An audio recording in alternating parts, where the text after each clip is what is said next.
Yeah, what is going on, gamers and other people and gentlemen and ladies and whatever y'all associate yourselves as? Welcome to episode 5 of EXP Share. XP Share, sorry, Jesus Christ. Damn, Um, you already fucked it up. dude, I'm all right. Retake. Hold on, we're restarting. Going back to starting zoom Guys, screen. gals, and NB pals, welcome on in to today's episode of XP Share. I hope you enjoy your stay. What's going on? We are here with Belle. We are going Hi, to hi. be talking about 2D platformers and a bunch of chill gaming titles that everybody just kind of likes to relax to, after those big multiplayer PvP ragey single player moments. You want to find something you just want to chill and you know not worry about life. Just like we all do. Like I do every single day, otherwise, I mean, Every like single all the day. time, nonstop. I just can't turn it off. I Well, wasn't gonna say it. and honestly, chill and cozy is entirely up to the individual too. True, Absolutely. yes. Hell yeah. Everybody say hi to Kick, Trovo, and YouTube. We are officially live, multi-streaming on all 4 platforms now Oh my goodness! at the Yeah, look at same that, look at time. that. Good luck with Welcome that. everybody coming in. I have now 2 chats to keep up with, so this is going to be interesting for a little bit until we can find a universal option. Well, technically, I guess I just have one. It's just I like my bots. Bots are cool sometimes, So true. Sometimes. sometimes when they work correctly. Um. So at this point, I hope to God that everybody knows who Kyle and Juice are. If not, go to YouTube, go to Spotify, anywhere but here, and you'll figure it out. I love you guys. You'll figure it out. I have faith in you. I have Could faith. also be the first time. And if it's the first time, it's even better. Yeah. Like See, newcomers. it's like popping everybody's cherry. You just upload it somewhere, and then everybody can just go to it and be like, "Yo, that was my first time, dude." At least And once then in you a can relive that moment over and I just over want to again. point out that using the term popping everybody's cherry for that was kind of like a lot. It was a lot. I felt it deep down in me. And like that was Damn, that was okay. Well, I'm just gonna. Oh, goodness. We could have continued with that one right there. Oh I don't know what no! to tell you, dog. I don't know. The point It just though, got good. it's getting spicy already, boys. But yeah, we already know who Juice and Kyle are. Belle, if you would be so kind to introduce yourselves to the fans. Hey everyone, I am Belle Dandy, Belle for short. I am kind of like Mr. Below Me Kyle, but I am considered a PNG tuber, not a VTuber. It's partly out of necessity. I have limited space. I'm broke ass. Is what it is. Character is a chaotic fairy cat. And I just play what I feel is chill and cozy. And I'm also kind of doing the art thing. Mostly sculpting, but I'm hoping to get some painting in every once in a while. Yeah. Definitely some good art streams. Definitely a chill vibe. Well, the music helps. Doesn't it always? The important part. So What kind of music? Yeah, exactly. For those who are curious, what music do you listen to? I am currently on a what YouTube calls kawaii house lo-fi. Yeah, I think those are the main tags. Kawaii is Japanese for cute. So it's very, I guess the best way to explain it is hype music. Ooh. Use that Listen, pop. I'm gonna put y'all onto something. I mean, have you ever heard Eric Cartman sing music before? You ever heard that? No. I'm not into South Park. Interesting. Listen, all I'm Oh. gonna say is if you ever gonna look up Eric Cartman singing "When I Was Your Man" by Bruno Mars, it'll change your life. It'll change your life, dude. Like that's actually a thing. Well, I know everyone's got their own opinions on like AI and shit, but AI music covers. Oh my They god. took a voice course. model of Eric Cartman and put it over it, and it. I'm not kidding you. It's actually fucking insane. It like we go down the rabbit hole at least like a couple times a month in my stream, and it blows my mind. It really does. And they have like, I mean, any character imaginable singing these songs. We've seen some cool like Eric Cartman ones. There's a lot of SpongeBob ones. Regular show has some. It's amazing. Eric Cartman ones. There's a lot. I have no other words. It's incredible.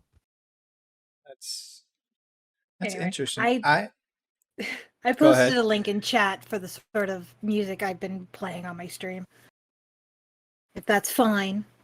Yeah, I've been noticing a lot more of the AI streams coming out. The most recent one, which you guys could probably scroll up on in the Discord, it was actually a presidential debate between two AI versions of Donald Trump and Joe Biden. And it was so not safe for work and raunchy and cringy all at the same time.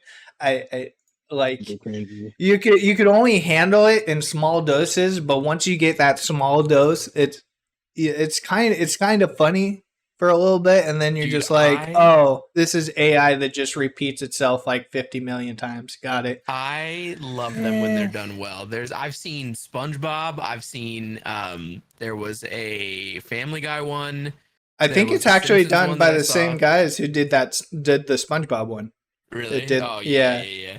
They're crazy, man. I've been watching the Family Guy one a little bit, and it's just so absurd. It's unfiltered for the most part, and so there's this weird thing we were watching a video on the other night where all of these different AI models and shows are predicting the end of the world on August 12th, 2036.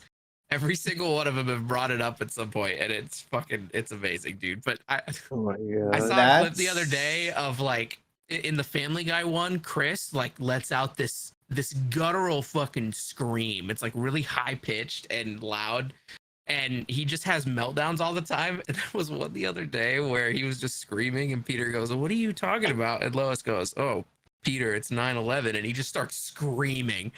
And it was so dumb, but I couldn't stop laughing at it, bro. And they go, "It's okay, buddy." Oh my god. Oh my Dude, goodness. Jesus. Yeah. It's- Unfortunately, I'm not into those sort of shows, and I am very borderline when it comes to AI anything. It's interesting. It's the kind of stupid content stuff that's like making people 20K for some reason. Like literally those guys had a donation thing going to basically like throw in a donation, and the AI actually read the donation per whatever president you donated to, and dude, it was like almost 10K per, Trump or Biden. It was like, that's all you have to do is code AI and you get 20K from fucking Twitch. Like, are you kidding me? Even the SpongeBob ones are like, they're like, oh well, if we hit this dono goal, then they'll put this character in, or like, if you go and donate this much, you'll get your name on a random fish in the background or whatever else. And it's That sounds like honestly, an NFT. I would Wait, donate what? to that. Yeah, I would donate too. Yeah. I want a random Yeah, fish in the I would. background. What? Hell yeah, dude. It's some of the Like, names in the background too are so fucking good.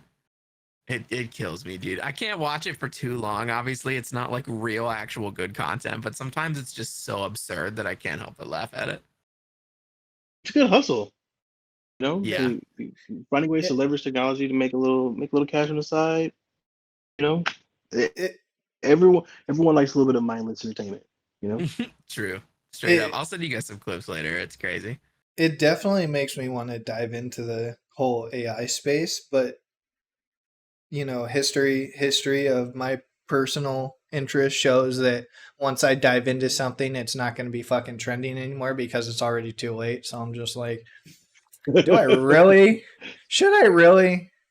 Yeah, because why not? You should do and play what you like. I mean, it'll be useful for the time to come, for sure. Like, AI is probably going to be around for a while. Hopefully, it's not going to get too obscene. But that's a completely other topic. I think At we some should just point. make an Yep. XP share AI stream where we have like all AI models of us up and people recommend topics for us to talk about, Oh and my they just God. talk 24/7 about the dumbest shit. My AI constantly just berating myself. Starting every sentence with fucking. Fucking A, fucking, come on, dude. Oh no. But anyway, Belle, what type of games have you been perusing recently? Well, it really depends because I've been doing a lot of offline gaming. Like you caught me the other day playing Clansfolk. That looked good. It was really good. fun. It's still fun. I don't know how well I'm doing because if for those who don't know Clanfolk, it's like RimWorld but takes place in Iron Age Scotland and stuff like that. So it's got a touch of fantasy and historical stuff to it, and it's still getting worked on and such. On stream, I'm doing a lot of Hollow Knight and Stardew Valley. Sorry, drawing a blank. I also got Sunhaven for some multiplayer, but I haven't feel like doing multiplayer. And that. yeah, and earlier this year when I got affiliate on Twitch, I was playing what's Graveyard Keeper, and when I started streaming this, no, last year, it was Kingdom Two Crowns I was playing. What's that one about? Two Crowns. Yeah. It's a side scroller where you have. It's a side scroller meets city builder, and the idea is you're supposed to go through various types of islands and build up the towns in these areas, and ultimately, what you're supposed to do is get to the point where you can make like a Chinese style bomb. It's this big barrel looking thing.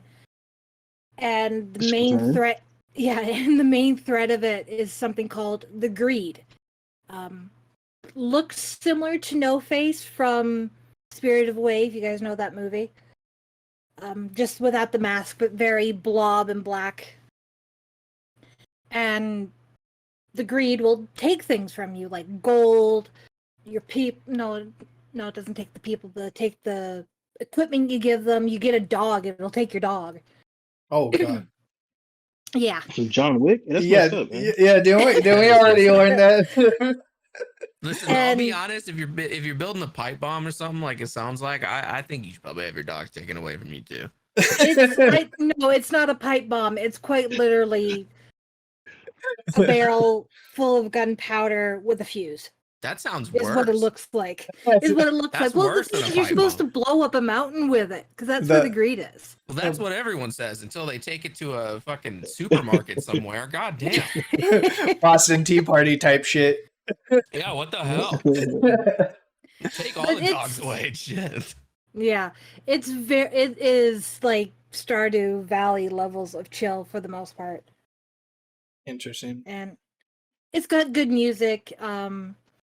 It's got a level of character customization. I think it's like 4 or 5 different sprites with various colorways. You can kind of make a choice. It does have. I don't know if it's considered rogue-like, but it's got a little bit of meta progression if you die. Like, you don't necessarily lose all your progress unless you use, like, hard mode. Interesting. But you But yeah, you die. You start at square one, but you don't lose all the progress in the village you left behind. Just some of it. Can someone please So help me? 'Cause I've heard the term roguelike thrown around a lot, but I don't actually I need an example of what a so Like roguelike Hades. is. roguelike is just think of like a game that you don't really have a linear progression through. So every time you die, that's kind of like your progression. You basically play in an episodic fashion to I guess beat as like just kind of generalizing, beat as many levels as you can, get as much progression as you can so you can upgrade your character. So when you do die, you're going to be more powerful on that second playthrough. Yeah, like I don't know if you've seen Hades. Hades has like a central story you follow through where you progress through the parts of hell to try to escape past your dad. Literally like Satan. Um, Hades. yeah. But every time you do a run, you pick up power-ups throughout the run and you get different weapons, and then you get certain currencies that you get to take with you when you die. And then when you die, you go back and you level your character up, and then you go in more powerful the next time. And it's all about going in, getting as far as you can, getting all the extra stuff, and then going back and leveling up, and then seeing if you can get farther with your leveled up stuff. It's Okay, pretty cool, honestly. They're not okay. all done very well, but if done well, I mean it's pretty dope. Yeah, So like I've Got it. think of like Diablo hardcore if you kept your like level progression. So like say you're starting out as a rogue, Yeah. you restarted the campaign every time you died, but you kept all your skill points every time. So like when you would restart the campaign, you would still have the skill points from the previous playthrough to apply to your character. That's more or less what a roguelike is. yeah, and I And think and the think, last spell also counts as one. I still haven't played that one. It's another one on my I list. want that one. That to me seems like a chill game. Maybe not so much cozy, but definitely chill. There's so Binding of many. Isaac. There's so many that I Binding of Isaac. just yeah. Binding of Isaac was. I don't want to say it was one of the first, but it was probably one of the more popular ones that came out like during when roguelite started becoming like a huge thing. I would say. But they've always been around. I mean, there's probably some old like I won't Well, say like NES games or anything like that, but I feel like roguelite's been around for a while. It just hasn't been like a Sure. huge thing well, that everybody jumps on. correct me Mhm. if I'm wrong with this, but isn't Keeper RL like one of the first roguelites? I actually don't know what that game is. Really? Okay. Yeah, Splattercat and Avik, they played it a lot. So that's how I know of it. trying to think of if Mike has actually Oh, played any.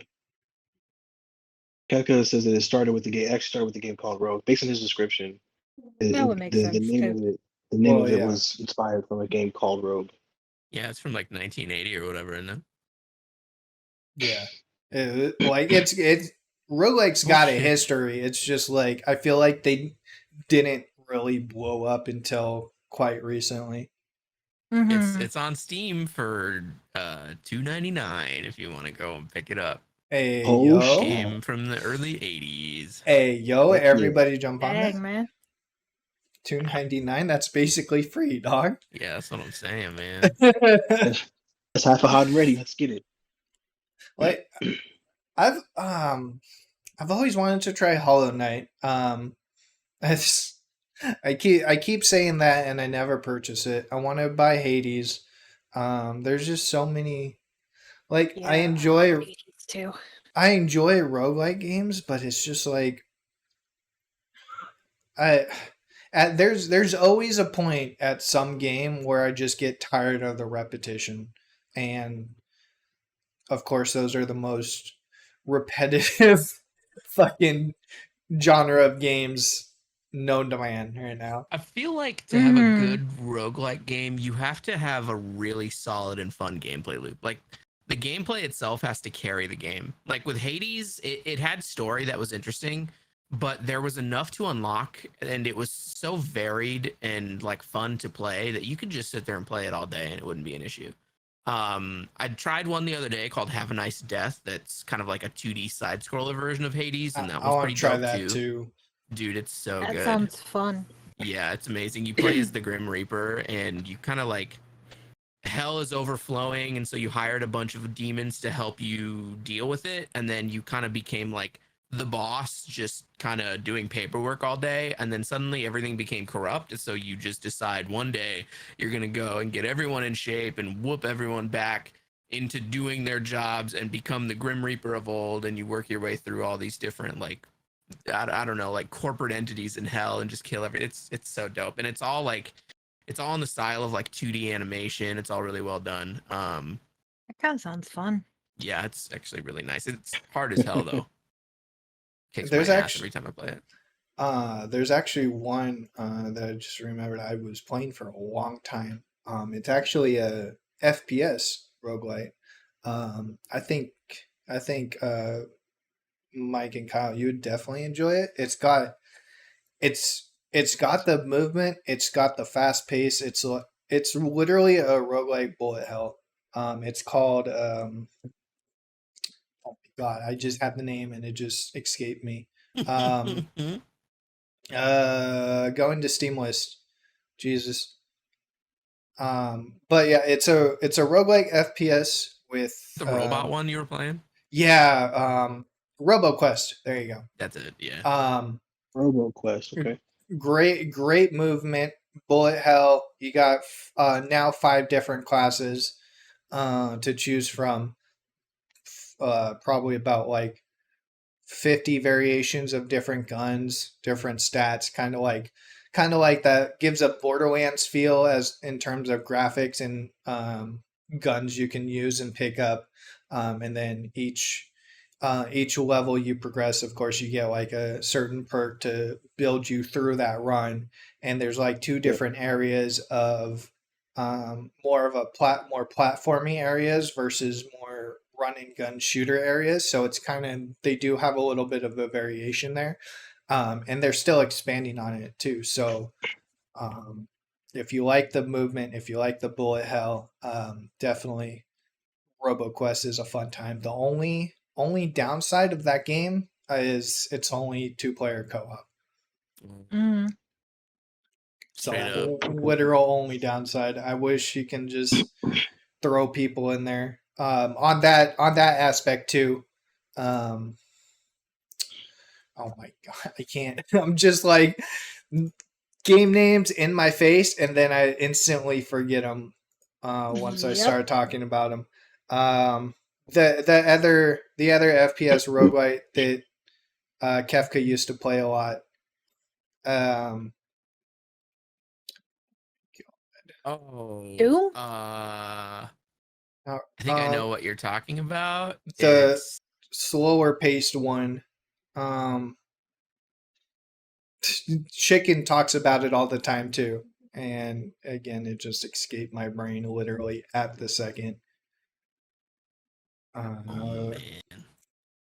While we're discussing this, is there's a game that came out last year, and I'm wondering if this is considered a roguelike. It's Deathloop, I think it is, where like you Oh yeah, it's kind of like it. Yeah, absolutely. is that considered like it? It Okay. is actually, yeah. I would say it is. I liked it a lot. A lot of people didn't really like it, but I thought it was fun. I think it's really creative. It's got a lot of like a lot of BioShock DNA in it. It's I'm made by the thinking the guys same that thing, did yeah. Dishonored, the guys that did Prey, and the guys that just did Redfall. But I mean, it was like I don't know. I feel like a lot of people kind of misunderstood what it was, but it's definitely good. I recommend giving it a shot. It's not like as hardcore of a roguelike as some people might want it to be, but I mean the whole game is based around a time loop. It's like the incarnation of a roguelike for sure. It's a fun time. I actually don't think I ever beat the full game now that I think about it, but for what I did play, it's pretty fun. It's pretty damn fun. Here I am still going through my Steam list. Dude, I'm looking for this fucking game, trying to figure out what it was. Do you mean Oh, Gunfire Gunfire Reborn? That's Gun, Gunfire gunfire. That's exactly what I'm thinking of. Yeah, I could Yeah, just remember. gunfire. Yep. Makes sense. That makes sense. I definitely Risk have of Rain. Isn't Risk of Rain also up in there? Yes, Risk of Rain Yes. is 100% a roguelike. Yeah, because that's when Kefka also plays. Yeah, Risk Rain's up there. I feel like I've played a couple other recently, but I've just been through so many games pre Diablo 4 that I can't. They're all just kind of grouping themselves together right now. True. Okay, I've got a question for everybody. Yeah. It could be your personal favorite. It could be the greatest of all time. You think, what is the best 2D platformer? Just to do it. What is the best? I got a couple different answers that I'm having a hard time picking between. I'll kind of lead. I'm stuck between two myself. I think there are a lot of good modern ones, but I'm going to go back. I'm going to say, man, I think Mega Man 10, that shit goes hard. And Donkey Kong Country 2. Ooh, okay. Dude, they're just so good. I don't know. Any of the Mega Man's kind of solo, I'll be honest, but they're fire, man. I mean, Super Mario Bros. The third one, legendary. The first one too, Super Mario World. I mean, it's just blows my mind. I So mean, many games made like that anymore. And see, for me, when it comes down to platformers, I never played the classic stuff because I really wasn't able to get into gaming of any sort until like console gaming, until like the PlayStation era. My first one is a PlayStation 2. Granted, I did have a Game Boy Color, but for me, for platformers, it's a tie between Ori and the Blind Forest and Hollow Knight. I am in love with those games. I tried the Mario, and I prefer Mario Party and all those other games over like the typical platforming Mario games. I think there's something to be said for sure about like Hollow Knight and Ori. I mean, they're all artsy and they're really good indie games. I feel like I don't know if I'd call any of them like the greatest to ever do it. I know there are a lot of people's like personal favorite games, which is amazing, right? They're phenomenal games. They're totally deserving. But when I look back, I'm like, I don't know. I personally think that, I mean, like Klonoa, I think that game solos both of those for me. And it's so weird because the two games you mentioned are like better games in almost every way than like a Klonoa, than like a Mega Man 10, than a Super Mario Bros. But I mean, they just paved the way. The DNA of the entire genre is in those games, and part of it might be nostalgia. I mean, I grew up with them, but I don't know, man. Like, they go hard. I don't know what else to say. I mean, I can agree with you. It's just I've never played those games because I got into it a little too late, so I never got the chance. You should And go back and try them at some point. Okay, how? I can't afford anything like that. It's easy to load up an emulator. Mm. Easy peasy. Are emulators technically illegal? No. Oh.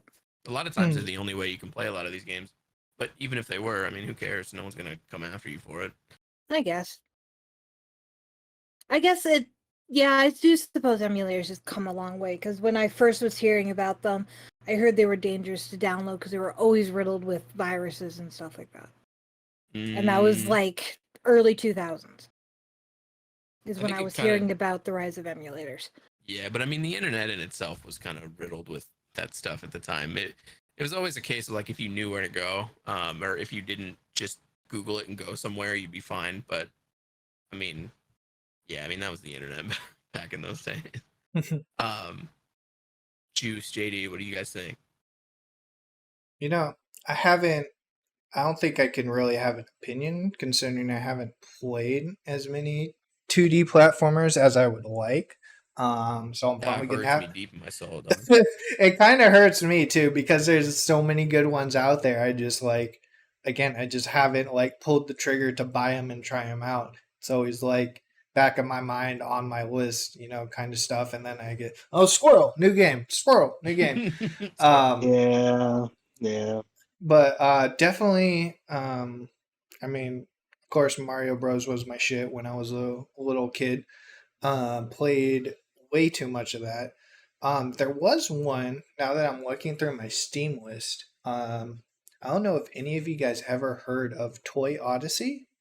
It was more, it was like it was an indie 2D platformer roguelike, and I enjoyed it. It was very hard to get into for a little bit, and it's probably up there on one of my top. Again, not playing a lot of 2D platformers, um, so those would definitely be my two What'd you say for it was sure. called again? Toy Odyssey, Oh, Toy Odyssey. all one word. Oh yeah, look at this. This actually looks kind of fun. It looks very Yeah, stylized. fairly old title. Man, Um, speaking of fairly old, Oh, I got to shout out one of my favorite IPs and characters of all time, my boy Rayman. Hell yeah, oh my boy man, Rayman, dog. He was one of my faves growing up. what up, Brett? Rayman, of course. Yes, sir. Juice, what are you thinking? I just thought of it. I was thinking. I mean, everyone. Of course, like because I also played Mario Brothers growing up. Mario Brothers 2 was probably my favorite because you could like jump on the fruit, grab it, like throw it at people. Oh, true. But as I was thinking about that, I just realized I grew up playing a lot of arcade games, and there's a game called Metal Slug. That game Yes, sir. was like this Yes. gunslinging game where it's just like super bloody and you could just like run around just killing just groups and groups and groups of people for no reason. I even went as far as buying it on the Xbox 360 when they like re-released it. Some of the classic arcade games. So yeah, it had to be Metal Slug. That was Me- a big game for me growing up. Metal I Slug was the remember shit playing for sure. Worms. Worms, oh god, yes. Who didn't enjoy Worms? Um, oh, Risk of Rain 1. I played the shit out of that too. Totally forgot about that. That was a 2D platformer before they made it all 3D and stuff.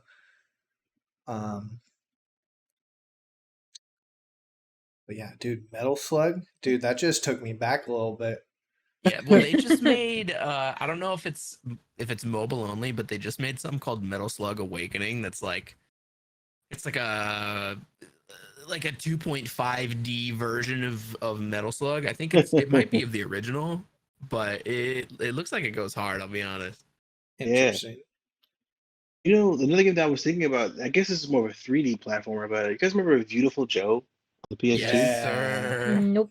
Yes. That was a classic of a game. I mean, that was like one of the most beautiful games I think It's I so like, remember stylized, playing. I was that Yeah, was that that game was was another game that was on my list at some point too. It's just the backlog is real, dude. Didn't play Backlog too is much Yeah. of real. Beautiful Joe, but I've Oh, seen yeah, it yeah. played, and it looks honestly, yeah, it's one of those games I should go back and play. It's such an iconic game. It's like a 2.5D, right? It's like 3D, but it's still a side scroller or whatever. Yeah, Yeah. Yeah, dude. I mean, just looking at screenshots right now, it was very ahead of its time. I think it uses cell shading pretty That's what it was, masterfully, especially, actually. Yo, I saw what was it? It was X playing Celeste earlier. He was playing it a couple months ago. That game looks sick. Celeste As is far hard, bro. it looks difficult as fuck, but ADHD infused fucking atrocities looks very, very appealing. I have a buddy that used to speed run it, and I was like, I don't know how you do that shit, dude. Just training to speed run that game would make me want to uninstall it and remove it from my Steam account. Like, that would make me hate that game. it's I don't know. Maybe it's just like I'm not built for it. I don't know what to say, but I it would literally give me a brain tumor having to deal with the frustration of just dying a million times in the same spot, trying to get the pixel perfect jump dash over to skip this and that, and oh man. But beautiful game and really cool subject matter too. I know it focuses a lot on a bunch of different things like mental health and whatever else that are very interesting and good things to talk about. Yeah, it's I'm really jealous of the people who like the 2D platformers, like when it comes to like Mario World and stuff like that. It's like, dude, these guys play this shit for hours and they're just like jump canceling, grabbing shells. They know when to pick up the shells, they know when to jump, they know what to jump on, and it's just like, how many hours are you putting into this? Like, oh my god. It blows my mind, bro. I don't know how they do it. I couldn't. I certainly couldn't. And I love those games. I could not sit down and play them enough to like figure out how they work inside and out like that. I don't know. Maybe it's just the way my brain works, but I don't have it in me. I'm not built like that.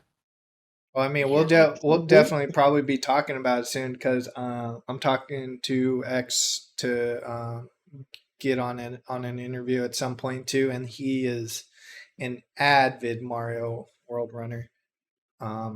Likes to download all the custom worlds and everything and just play the shit out of them. That's cool. Crazy. Yeah, That's Kaizo crazy. Mario stuff. Yeah, Kaizo. It that shit just blows my mind, dude. Love As that. far as like more chill titles, something that you'll just play to just kind of kick back, relax, and just mindlessly click on your mouse from time to time. What do you guys got? Just chill games, huh? Chill games that require a click of a mouse do not exist. As you're doing like cookie clicker. Well, I mean, No, some of them depends. I mean, for me, cozy games is a matter of story, music, vibes. Like, this is why, for me, Hollow Knight is technically a cozy game for me. Because it's got great music. And if you're not someone who rages easily, this game is like, yes, Ori counts too, but I'm not playing Ori at the Oh moment. well, I guess I'm out. Shit. Yeah, I rage way too hard at Hollow Knight. If you rage hard, do not play Hollow Knight. Go for Ori. Yeah, I tried Hollow Knight, and I don't really like to break it down for a second. I don't really like the Metroidvania format. I don't like having to go Really? somewhere on a map and then backtrack all the way back to go somewhere else on the map to then backtrack again and go even further back. It's not Well, my that's DNA, why they man. have the subway. Well, I'm not even sure I got. Well, I don't even remember where I was in the game, but I just remember I was pretty good at the actual like combat in the game, but I got Mhm. lost so much, and Yeah, it that's just my problem. it wasn't for me. I don't know. And see, because I played Ori first and I loved Ori, like the story, like that game nearly had me crying near the end of the game. Like, oh. So going from Ori to Hollow Knight just seemed like a logical thing for me to do. And granted, I can only play a stream's worth amount of time. When I started doing the desk pound, I'm like, yeah, I'm done. I am done. Oh shit, that's wild. Yeah. But no, if you get frustrated at dumb deaths being easy targets and stuff like that, I would say no to Hollow Knight. Ori is more forgiving. I am saying that Hollow Knight is the Souls game of platformers for a reason. Yeah, that's what I'm thinking. Like that shit looks hard. Hard. I mean, Do you get a difficulty on that, or is it totally just like one difficulty and you run I what you feel can? like there might be a difficulty setting. I cannot remember. but it's definitely one of those games that if you play with a mouse and keyboard, you are a freaking psychopath. It is a game you have to play with controller. Yeah, I don't understand how a lot of people can play action games and 2D titles with a mouse and keyboard. It's a little nuts to me. It also That's what a does depend controller's on- for. Yeah, I mean, I'm probably weird in the fact that I will play Stardew Valley with mouse and keyboard, but when I started playing that game, I didn't have a controller. I mean, games like that, it kind of makes sense. I'm just more talking about when it comes to like, you know, like action games like Jedi Survivor and Dark Souls yeah. and Batman Arkham. It's like, what? How do people even play on mouse and keyboard? Oh Like- yeah, yeah. I couldn't. Yeah. I couldn't imagine going through a Batman Dark Asylum playthrough on a mouse and keyboard. A lot of those games I are tried it. made to be played on a controller too, dog. Like you go They in are. and you try to play Jedi Survivor, or to a greater extent, like Elden Ring or one of the Souls games. You go in with Mhm. a keyboard and mouse. I mean, some things are just not. They just don't translate. They weren't made with that in mind, and the devs were like, if you play with a keyboard and mouse, literally kill yourself. You're done, and it just doesn't make a whole lot of sense. I to play feel because like you're just hurting yourself, and it's not as good. I feel like Mm. that just takes, like, if you're playing an action game like that without a controller, it doesn't feel like an action game for some reason. I can't explain it or anything, and if anybody can, please jump in. Other than, again, it was made for a controller, but it feels like if I'm not playing an action game with a controller, it doesn't feel like an action game anymore. Dude, I'm gonna Yeah. you're onto something here, and I haven't been able to answer it myself, but I just had this thought this last week, and I was like, I prefer mouse and keyboard for a lot of games, but I've realized, because in the last year I've been trying to play with the controller more because it's easier to like lounge back, especially if you're on a couch and you're playing something on a TV. Mhm. But Mhm. I have noticed, for some reason, and I can't pin it down, I am more immersed in a game when I'm using a controller. When I'm on keyboard and mouse, there's like a level, or there's like a barrier between me and that full immersion. But when I have a controller, I just feel like I'm able to become more immersed in a game, and it's like narrative and Yeah. being there in the moment. And I don't know if that's just me. I don't know if that's No, it's that's, not just you. yeah. Yeah. I don't know why. It's feel so Yeah. weird to me. And it's like, I know exactly what you're feeling and saying, but you cannot. It's just this indescribable feeling.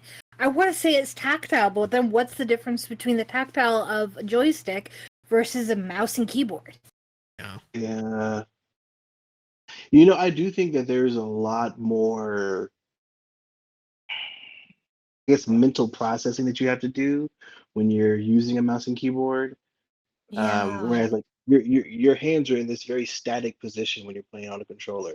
So a lot of it just when it feels I guess, I don't know, subconscious or whatever, you're not putting as much thought into it. Therefore, it allows you to kind of sink into whatever it is you're playing.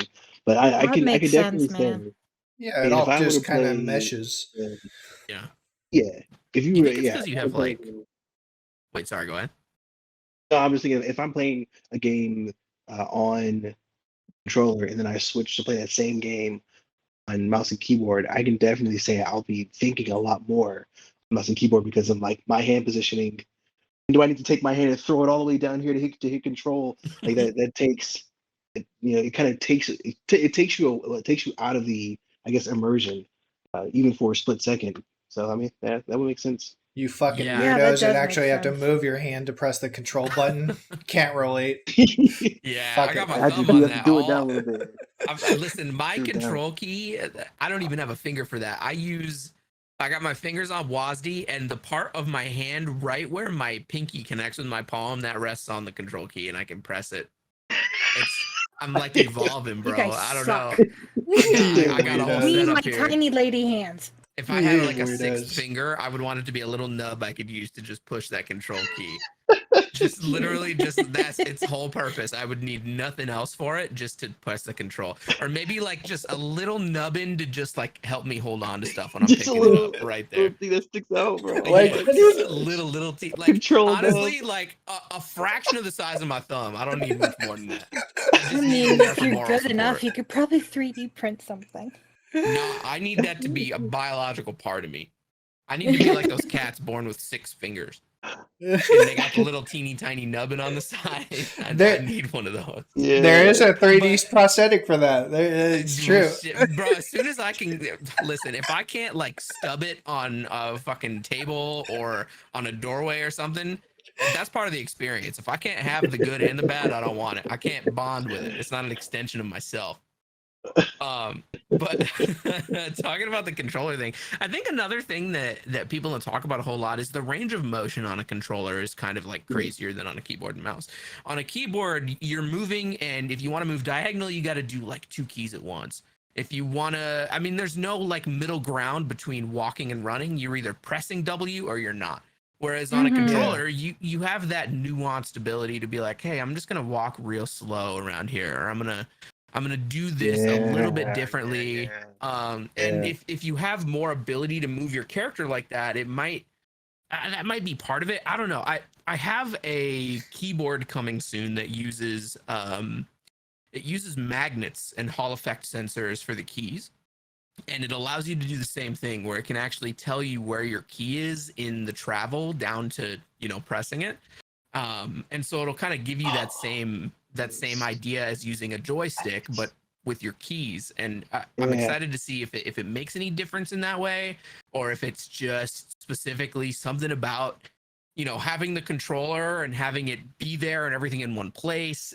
I don't know, man. Maybe there's some scientific study done on it. Yeah.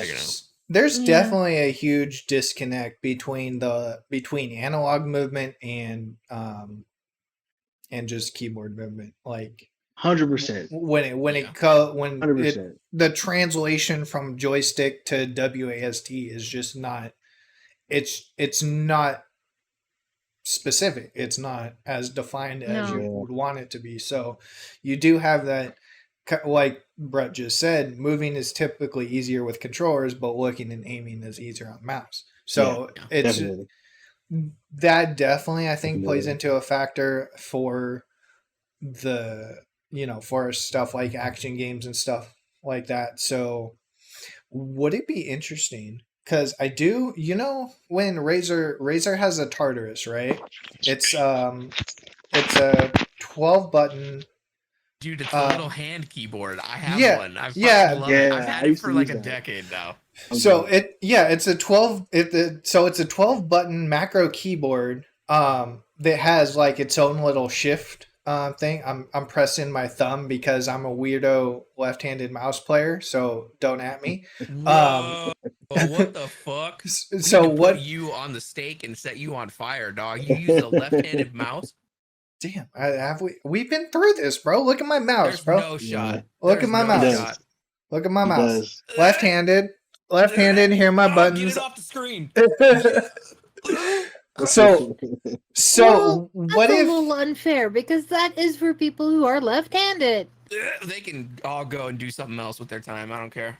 so Okay, you know what? 90% of artistic people are left-handed, and I probably should have been left-handed, but the school system made me right-handed. So don't go there. Well, the True. school True. sounds like they were onto I'm a something. I don't know. lefty. I'm a lefty, but I definitely play with my right hand mouse. Hell I do. yeah. Oh, he plays with his right hand all right. And there goes Juice Wayne. Baby, come back. When I was in middle school, they wanted me to use my right hand for mouse. They were like, "No, just use your right hand." I was Yeah, like, "But I use my That's left." because they knew, Use your man. right.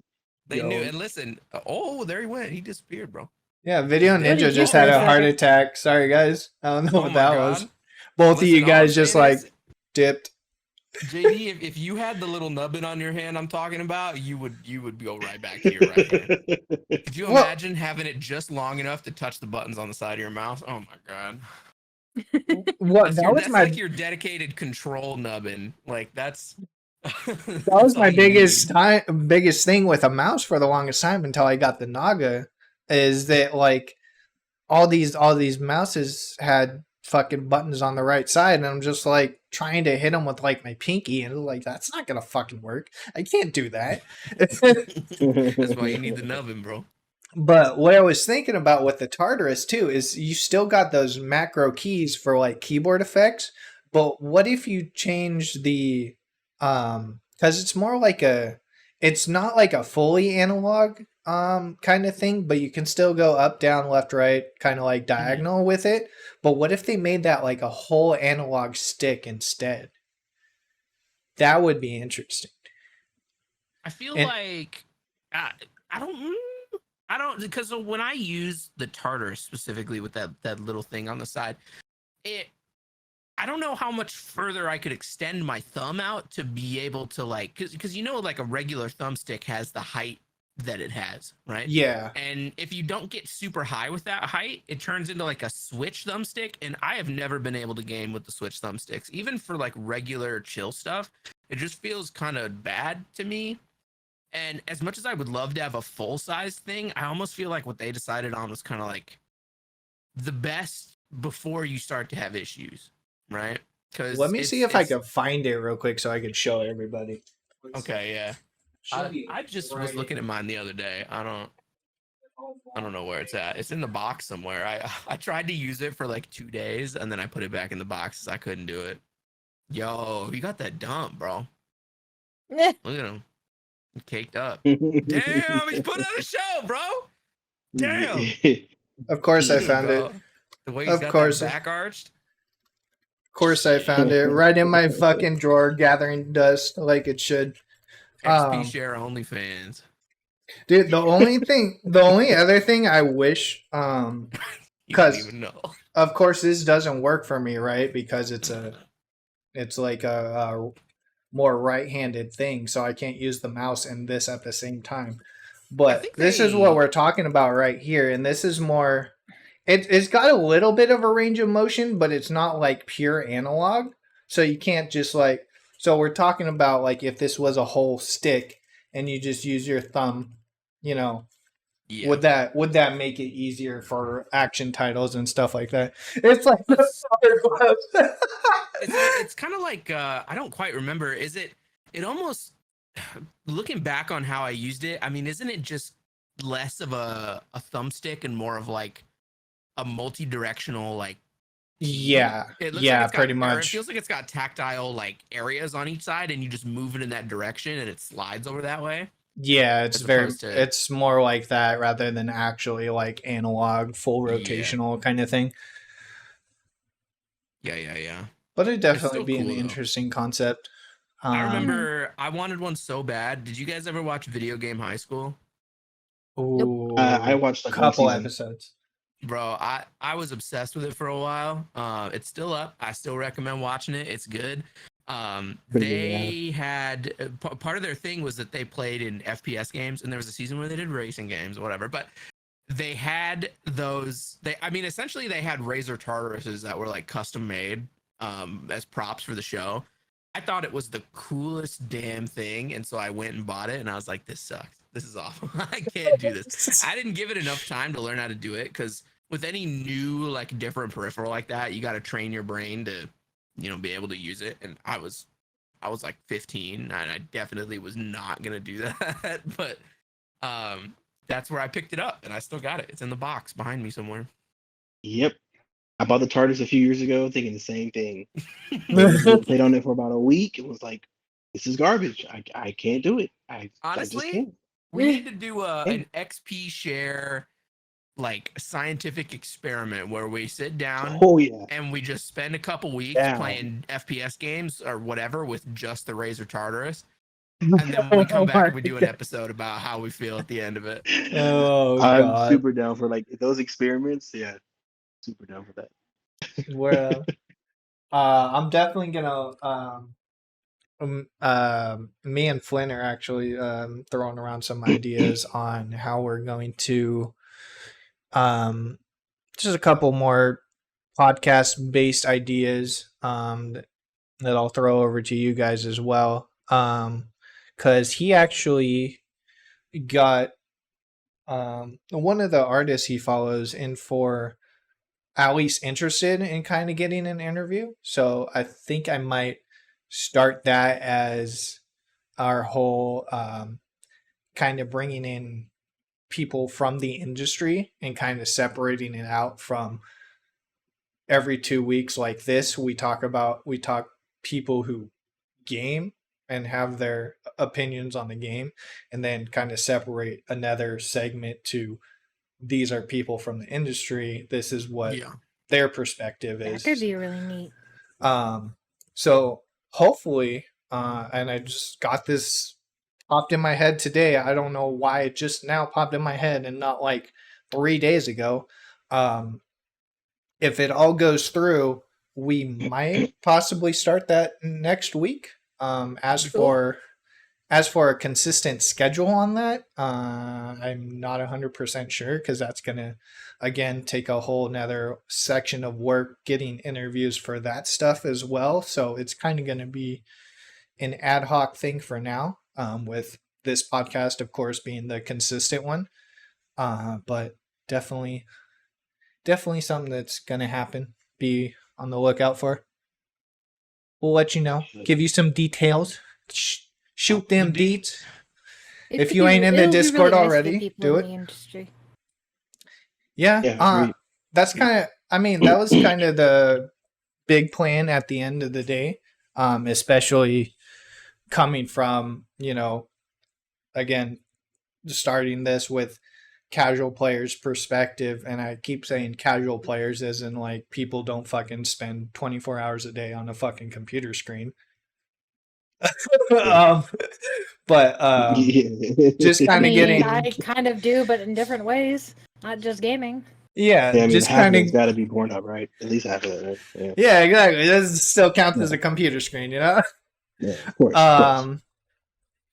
But yeah, that was kind of just the end goal at the end of the day, is to get the gamer's perspective, and then get industry's perspective, and then hopefully we can start bringing that together, kind of eventually. Dreams will be dreams until they're put to reality, kind of thing. But definitely looking for more options. Man, I don't think we finished casual games because I didn't get to. I went. We've still got our 3 answers to touch on, and honestly, I'm not sure I really have like a casual, like chill relaxation game, like a comfort game people call them. I've had this discussion on my stream a couple times. Weirdly enough, I never like grew up having comfort things. Comfort games. Yeah, I don't know if like I people got talk two. all the time about having like comfort movies, comfort games, comfort like books, comfort music. I've never had any of that. Maybe music to an extent. I had some music that like got me through stuff, but never anything that I'd be like, I need to chill out and relax. This is what I'm gonna put on. I've never had that. I'd say, I mean, a lot of times my answer is just anything I'm really doing with friends. Like, especially if I can sit back and get a little under the influence and play something with a bunch of people. Like we've been doing some like casual league streams with a bunch of my buddies, and that's been fun. I will say though, there's one game that I really do love that I always come back to when I'm thinking something like simple. A lot of times it's like low-key puzzle games. This is one of them. It's called Dorfromantik. It's really great. It's why does that sound like so familiar? Yeah, It does. Why? It's cheap. It's kind of like a mix between a city builder and a puzzle game. It's really dope. I enjoy it a lot. That and something like the Stanley Parable. I have a lot of fun with. Sorry. No, you're good. It's phenomenal. I have a couple hours on record playing it, just sitting back and clicking away. Especially if you got like a movie or something open. It's something you can really easily just take at your own pace, and there's like no rage in it. It's cute. Yeah, that 100% counts as chill and cozy. Yeah. Ooh, that actually looks kind of fire, dude. Dude, it's fire. I haven't played it, but again, watching Let's Players play it, it's you could just leave that on just for the music, man. Yep. It's phenomenal. I highly recommend it to anyone that wants something that's a cheap, good way to kind of settle down and, Yeah. do something in the background. But if we're on the topic of comfort games and stuff like that, my go-to games will always and forever be Dragon Quest and Final Fantasy. Final Fantasy's fire. I don't know if I'd call it Right. a comfort Oh, yeah. game for me, but I do love me some Final Fantasy. I got 10 and 10-2 on the Switch the other month, and I'm like, I just want to disappear into my bedroom and play the shit out of them. I played 10, like an unhealthy amount when the 10 remaster came out, and I got it on my Vita. I played the whole thing, and it was the first time I'd played it. I got so sucked in. It's just phenomenal. I never played 10-2. I still don't really have any desire to play 10-2. Is that I the know that- package I will deal one? Like where Yes. it I came will- with both? Yeah, okay. Yeah. 10-2 is actually technically the first Final Fantasy game I played, but I watched my cousins play 6 and 7.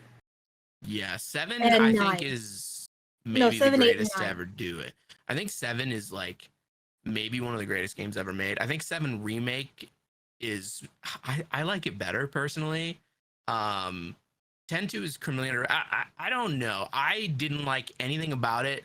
It feels to me, and this is gonna not go over well with everybody. I think it's inferior in every way to 10. I just think that like unless you are gonna watch it on YouTube, you play it to get the secret ending, and that's it. That's the whole And point. There could be an argument made, what sequel ever really beat out the original in I any think media? I think Final Fantasy 13 had some good sequels. I never played 13. 13's fire. It's so good. People That's hated on with it at the Lightning, time right? because Lightning. Okay. It I was think I've got very the first one. Yeah, it's fun. It was very out there. It was very different for I just almost said Resident Evil for some reason. For a Final Fantasy game. I actually have plans to go back and play it soon, but 16's coming out soon, and I think that might topple every single Final Fantasy game for me. If they nail it like I think they're gonna, I think it has potential to not only be game of the year, but one of the greatest like action RPGs ever made. And the greatest Final Fantasy. It would have to top 7 for me though, and that's gonna be hard. But I mean, to each their own and everything. I mean, 8 is my favorite. yeah, 8's fire too. I think honestly, Mm. Final Fantasy from 7 to 10, just out of the park. Phenomenal game after game. That was their swan song. They just nailed it from every single release in that period. And then after that, it's up and down. Yeah. I think there are some good ones in there up to 15. I think 15 could have been way better if it didn't get stuck in like development hell and have all this weird stuff happen to it. Because I mean, it used to be 13 verses, and then Nomura changed it around, and then not even all the DLC came out. But I think 16. I don't know if anyone here has played the demo to it, but oh my god, I actually didn't know 16 was coming, so it's coming out this week on Thursday. And it's amazing. It's so good. It's only on PS5, so a lot of that's people probably won't why, have the because I've opportunity got to. a 2 and 3 and I can't afford anything else. Yeah, they're talking about bringing it to PC, which is gonna be cool. And I agree that 13's gameplay isn't crazy. It takes some getting used to. I enjoyed it by the end of my time with it. And I never finished 13 either, but I went back and I watched some people's opinions of 13, and hearing some people talk about it that really do love that game and its sequels kind of reframed the whole thing for me. So I want to go back and I want to experience all of it from the start now that it's been long enough that I don't remember a whole lot about it. I think it's got a lot of really interesting topics in it, and it was set up to be this incredible like new chapter in the Final Fantasy saga, I guess. It's a new universe. There's a lot that they built up for it. And it hit so much of a barrier with these people that were like, oh, this is next gen Final Fantasy and I hate it because it's different. And it had 3 games total. It was very different. It was very open-ended, and it was kind of heavy. I, I highly recommend a lot of people go back and give it another shot, though. I think after some time, if you go in with an open mind, you might like it a lot.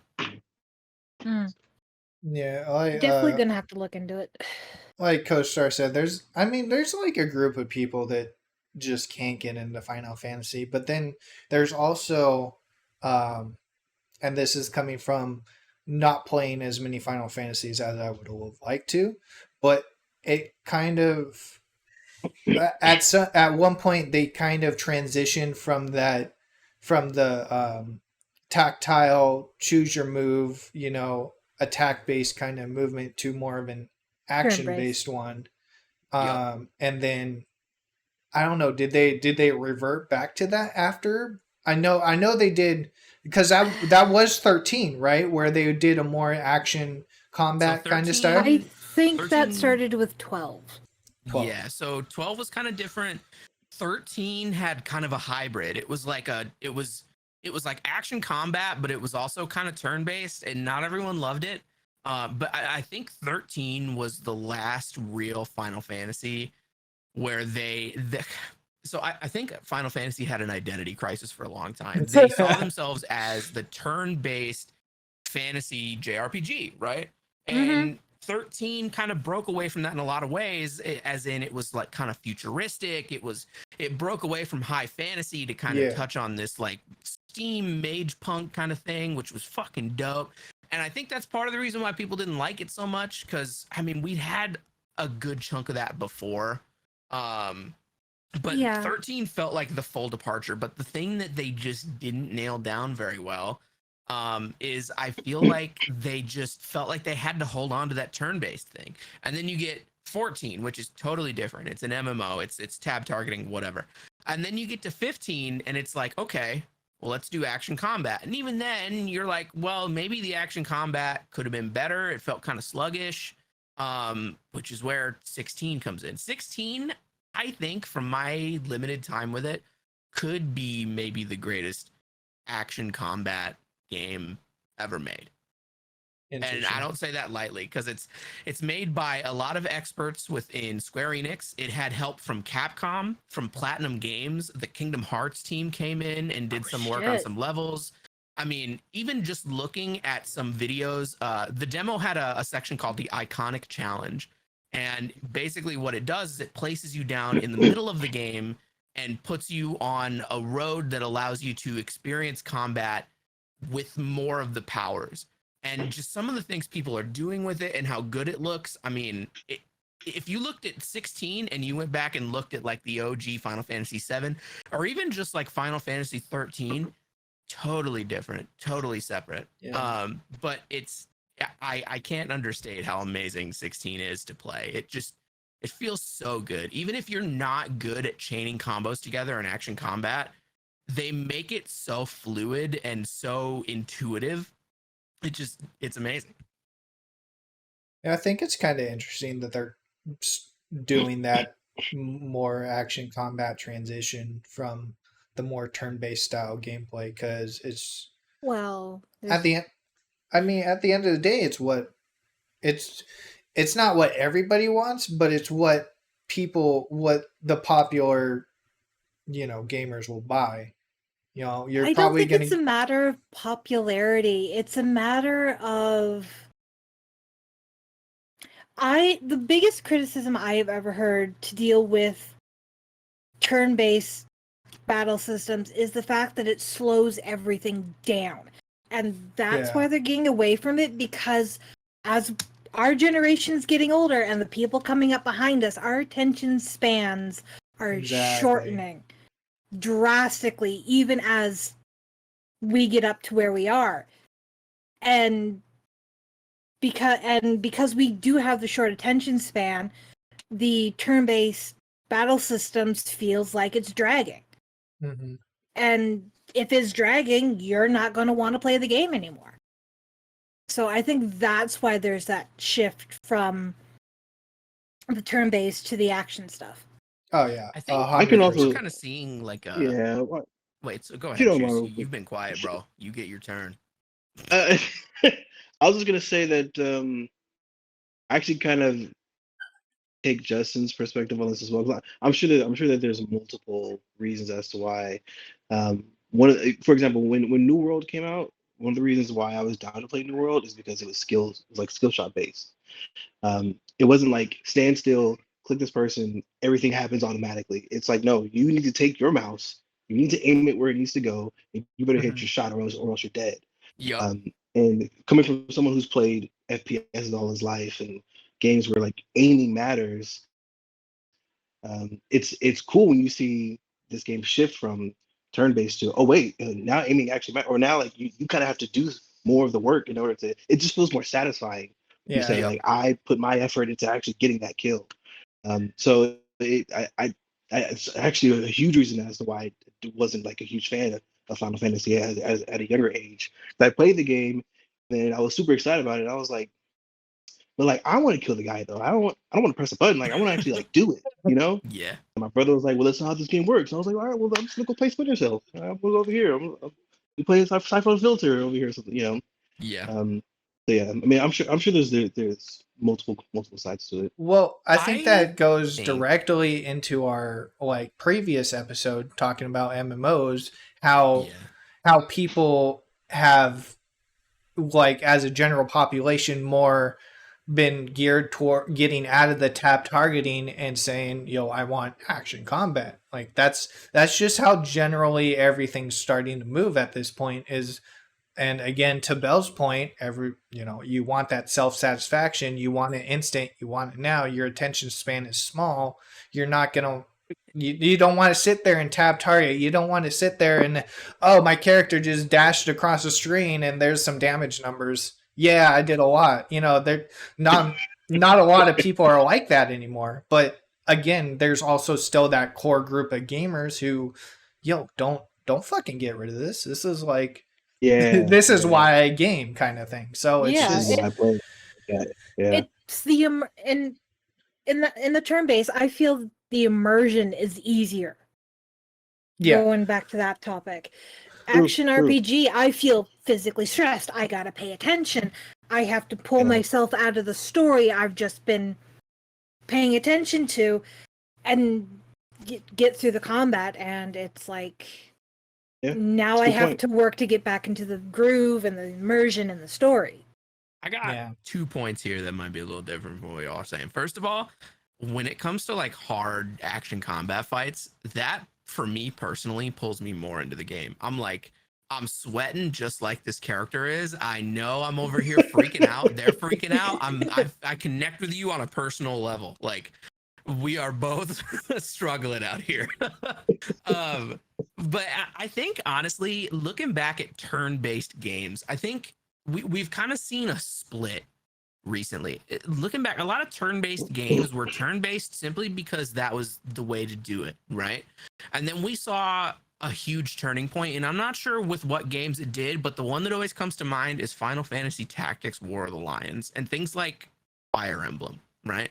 And Fire Emblem's not like a turn-based game so much, but where you get like That's tactics in tactic. there. I feel like we saw a split between action and turn-based combat because people realize that turn-based combat is at its greatest when there is a strategic element to it. There needs to be something deeper there, because if you're just fighting something and just picking spells to use because this one does fire, this one does more damage, it's not as good, right? Like you can have flashy skills. I mean, Final Fantasy VII kind of did it in terms of the flashy skill way perfectly, where you have like the limit breaks and all this stuff that's really cool. But nowadays, I mean, you look at the most successful turn-based games like Persona. I mean, Persona's got this really in-depth system where it's like, okay, this character has this weakness that I need to exploit. There's like a whole chart. There's like 10 different elements that I need to exploit. And if I exploit it, I get an extra attack. And there's a lot of depth and strategic nuance to those games.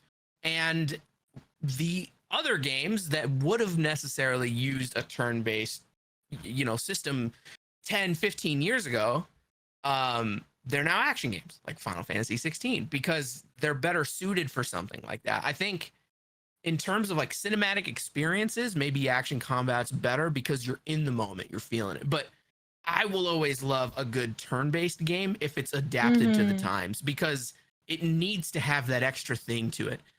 For example, one that I'm kind of feeling like I enjoy it a lot, but I can't help but feel like it's kind of lacking something, is Honkai Star Rail.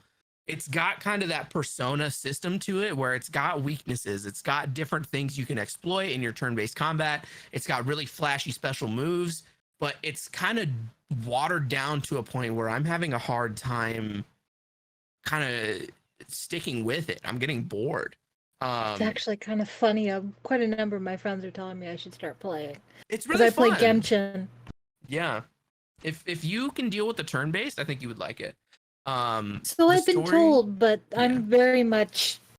There are days where I get burnt out from Genshin, and I would probably feel very much the same with Honkai. Oh yeah, absolutely. And if you got into Honkai, it'd be funny because then you'd be like, oh well, burnt out on Genshin. Time to go play the other gacha game and give them more of my money. So Well, you're always playing something. I don't have the money to give them, so. Oh, there you go. Well, either way, you're like, well, I got to work hard and level up 10 times so I can get my free pull for the day. Like, Right? it's yeah, I don't know. But anyway, I think I want to say, especially with our youth these days, the attention span thing is for sure true. And in general, it's for sure true. I mean, look at the state of content these days. We went from like movies and TV being like capstone media to then we went to YouTube, and YouTube was like, oh, short videos at first, but then they started getting longer and we have video essays and stuff. But then, like, okay, now go down further. We've got TikToks now. And those are like, Shorts. you know, they're short. I mean, we had Vine first, of course, and then Musical.ly and TikTok. And people have constantly said over and over that they have a hard time watching content that's longer than, you know, a TikTok bite-sized amount of length, because kids' brains are fucking broken. I don't know. They're like goldfish. But I want to say that, like, in terms of the gaming market, it's probably that alongside this idea that turn-based games as a genre have kind of refined themselves into something that isn't quite so lazy as it used to be and doesn't really fit into the same mold, which is why you're seeing a lot of games like either try it when they didn't before or vice versa. And I think people are just, you know, a lot of times you either like one or you like the other, or maybe you like both, but a lot of my friends are either into one and not into the other. I can get behind both if the action stuff isn't too complicated. Yeah. I mean, especially when it comes Fair to enough. things like D&D type stuff too. Like I just played the long ass name that I'm not going to try to pronounce. But it was like a D&D dungeon crawler type game, and it was you know, they put some crude humor into it, kind of stuff like that, but kept the kind of storyline going. And then another one I was playing recently was Stolen Realm, kind of the same concept, more of a not a pure D&D rules type game, but it's still turn-based, stat-based, equipment-based kind of not a dungeon crawler, but it's more like a kind of like how a roguelite would play, where you think of Slay the Spire kind of game progression, to where each new area you choose is just like another turn-based battle kind of thing. So stuff like that I'm still kind of interested in too. So it's not just like, and that's just me personally, it's not like action games are taking over. Like my brain's getting so ADHD that I can't, you know, enjoy a good turn-based game anymore. It's just kind of like the stylistic kind of aspect when it comes to that, you know, stylistic Yeah. story stuff. Yeah. So Yeah. it's I'm just reading Yep. like Kefka saying. But yeah, that's interesting that Final Fantasy is coming out with an M rating as well. That's a big step for them, I think. Dude, someone walks Mhm. out in the first like 15 minutes of the demo and calls someone a cock. It's Oh, the best thing dude. ever. Oh my god! It's the best thing. And then they get to kissing, and one dude starts motorboating this lady in the middle of a hallway. And Holy shit! I've never had a better Final Fantasy experience. I'm Let's go, gonna be honest. Final Fantasy. And I have to Straight admit, Ooh. as a kid, you would think Squall dressing up in a dress is the most crazy thing that Final Fantasy is going to do. That's nuts. Nah, this takes it to a whole new level. Man Oh, uses yeah. motorboat limit break. Just motorboating. Yeah, Dude, like now I wish I had a Yeah, PS5. Yeah, Like- you guys should like- watch a video of the demo. It's crazy. I'm not even kidding. I can't sing its praises enough. Ugh. yeah, like Espeon is saying, like that the turn-based like fan base is still there, but it's definitely becoming more of a minority, like comparatively, of course. Yeah.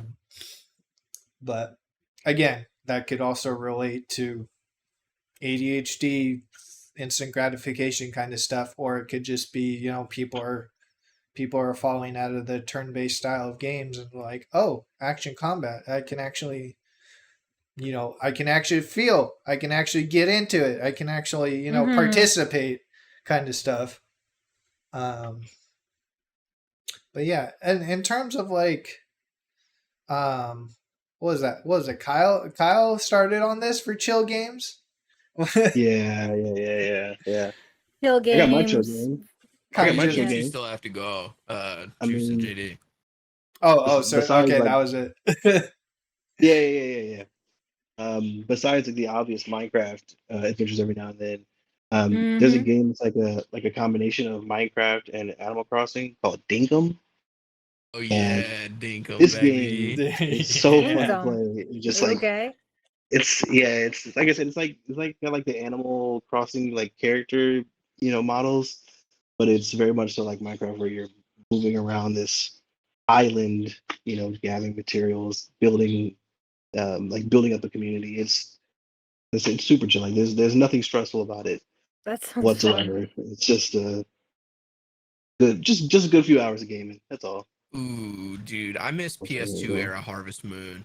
Ooh. That shit went hard. That was Which like, one? That's oh, I another couldn't even series I tell didn't get ya. into. Yeah, because I've got a PS2 Harvest Moon, and I've got both Wonderful Life and another Wonderful Life. I think I played A Wonderful Life. I'm not entirely sure though. That sounds really the difference familiar. Aside from a few mechanical things, the difference between the two of them is A Wonderful Life is the male character, and Another Wonderful Life is a female character. It And I think definitely it was the would have first been- time a female character, from my understanding, was introduced to Harvest Moon. It could have very well have been Save the Homeland though. I'm not really sure. I never played Save the Homeland. Yeah, it's been so long. The thing is, I Save tell that. you which one it was. What was that? What was that one about again? Oh, I don't know. It's Another one that sounds vaguely familiar, but I just can't like visualize it right now. yeah. I'm Mhm. looking through them right now, trying to like look at pictures to see if I can remember which one, but I can't even. I can't even pin down what was what and where. Yeah. Well, they're actually They're all technically Harvest Moon. Oh, redoing okay, okay. the older Harvest Moon games, and they're calling them Story of Seasons because Yeah, because they couldn't get the rights to the game or whatever. And Yeah. It's been bastardized now, right? Yeah. Yep. Okay. they're actually redoing A Wonderful Life. That's cool. Yeah, makes Should be- sense. If it's not already out, it should be out pretty soon. Sick. I might have to give that a shot. Mm. All right, JD, your turn. You know, I might be the odd one out on this, but my casual, I wouldn't say turn my brain off kind of games because that's totally just like an oxymoron Mhm. to the genre. But when I want to just chill out, any simulate. Well, that's not chill. That's gonna cause my rage. That's gonna raise my ADHD. What are you talking about? But when I want to like semi turn my brain off and just kind of like just sit back and stare at the screen, if it's a good simulation management game, I will drop Ooh, hours into it. Yeah, Hey, Hours. that totally counts, Yes. dude. Justin is an animal. It's It's unhealthy, Dude, it dude. counts. It's unhealthy. Can I say this really quick? I've like gone into Justin streams at the very beginning, like playing RimWorld, for example. I'm like, all right, I gotta go. I don't know. I gotta go to work for the next 8 hours or something. Get back on Twitch after work. He's still playing RimWorld. I'm like, are you serious? Mhm. Are you Bro, kidding? He's still going, man. that's Guys, that's definitely gotta be my number one is RimWorld. Still, I will. That's just a management game that I'll always go back to at this point. They're always updating it. They already have like 3 expansions. It's a very great title for sure. Forget. So Have you tried Satisfactory yet? oh my God. Have I tried Satisfactory? Yeah, dude. I downloaded Satisfactory when it came out. Just like I was just thinking, like, this looks fun, and then I literally streamed for like 16 hours that first day, and I'm like, what Jeez. happened? Bro, Satisfactory is so good. What is there's a oh my God, I'm gonna have to go through my Steam list again. There is a there's a top-down version that's like Satisfactory that's also I put Torio? Factorio, yes. Yes. I Yeah. put a stupid amount of hours into that.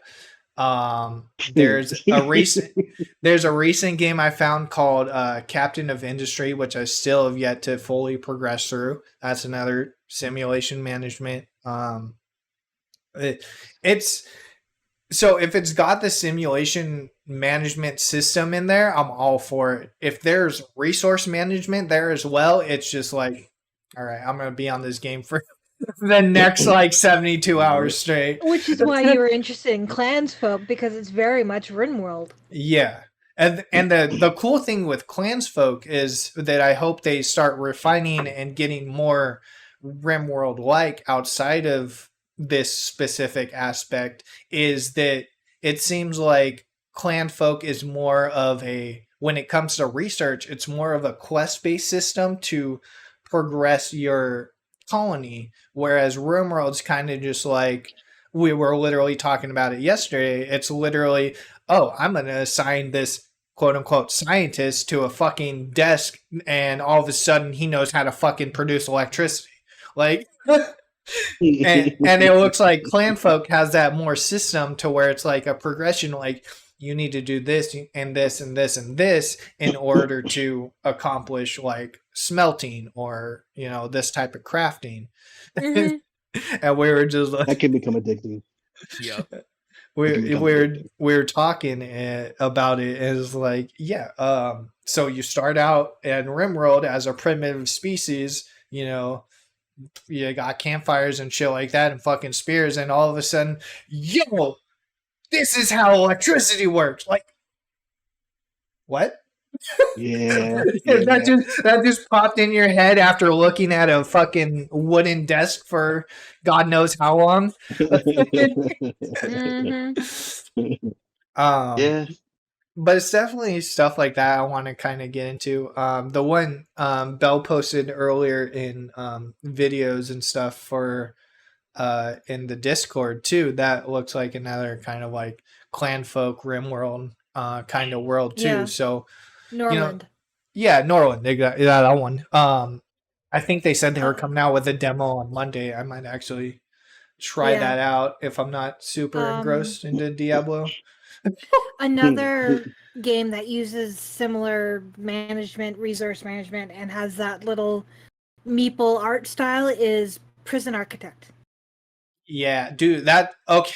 I made the mistake of getting that game on I have Xbox, and I regret everything. Oh no. I should have got it on Steam. I just couldn't get into it on Xbox. It's just the controller feel for simulation management is just not there for me. And I was just like, fuck. Yeah. But I don't want to buy this game for a second time. Yeah, I bought Prison Architects when I was still playing on my laptop. I think I disappeared for like a week playing that game. Yeah. Yeah. I think it was the only reason Kefka knew I was alive was because he made sure of it. Oh my God. I gotta take a moment to point out that the term G Fuel enemas was just typed into the chat, and that That Wait, makes what? me squirm. That makes my butthole pucker, bro. I don't know what to say to you. Really What the fuck? generous. G Fuel enemas? Bro, Are we there RV yet? Are says we? that RV says that he plays League to chill. That doesn't. Well, I do That too, though. doesn't. But What? the thing is though, is you like if you play League alone, that's not true. No one plays League alone to chill. That doesn't happen. You Okay, gotta fair have enough. at least one friend, and I'll be honest, just having one friend is sometimes not enough. You gotta have multiple. We've been doing nights where we have anywhere from 3 to 5 people playing League, a couple games at a time. Usually I'll be a little fucked up. I'll have an edible, whatever. And I have not had that much fun with multiplayer gaming in a while. Because like Okay. it's easier to have fun at than it is with something like an FPS, because then everyone's getting shit on and it's like, oh well, okay. So much for that. Everyone's tilting now. But in League, like someone starts to lose, I mean fuck, you can just take the whole squad up and just gank a lane and just, you know, send it into Clown Fiesta mode. I don't know. It's a good time to go in with the right headset, the right mindset. Okay. True, true. All right. Yeah, But also, because like, I'm I've all here for definitely G Fuel played enemas, I guess. I'd rather gamer subs, but that's because I want to be a waifu. Mm. Death Wish coffee and snorking speed up my yo. I still got a thing of Death chill Wish with coffee. Hollow Knight, so I wouldn't be surprised someone can chill doing League. It's Let's get fucked up. Let's do some G Fuel enemas or game subs, whatever. Let's do some whippets. I'm in. some whippets, bro. I'm Some in. whippets. Yeah, some whippets, Dude, bro. I'm Do you about to even be whip it, bro? jacked. But it's just like, I mean, different strokes for different folks, right? At the end Yeah, I of was the gonna day, say like Regarding I. enemas or energy drink.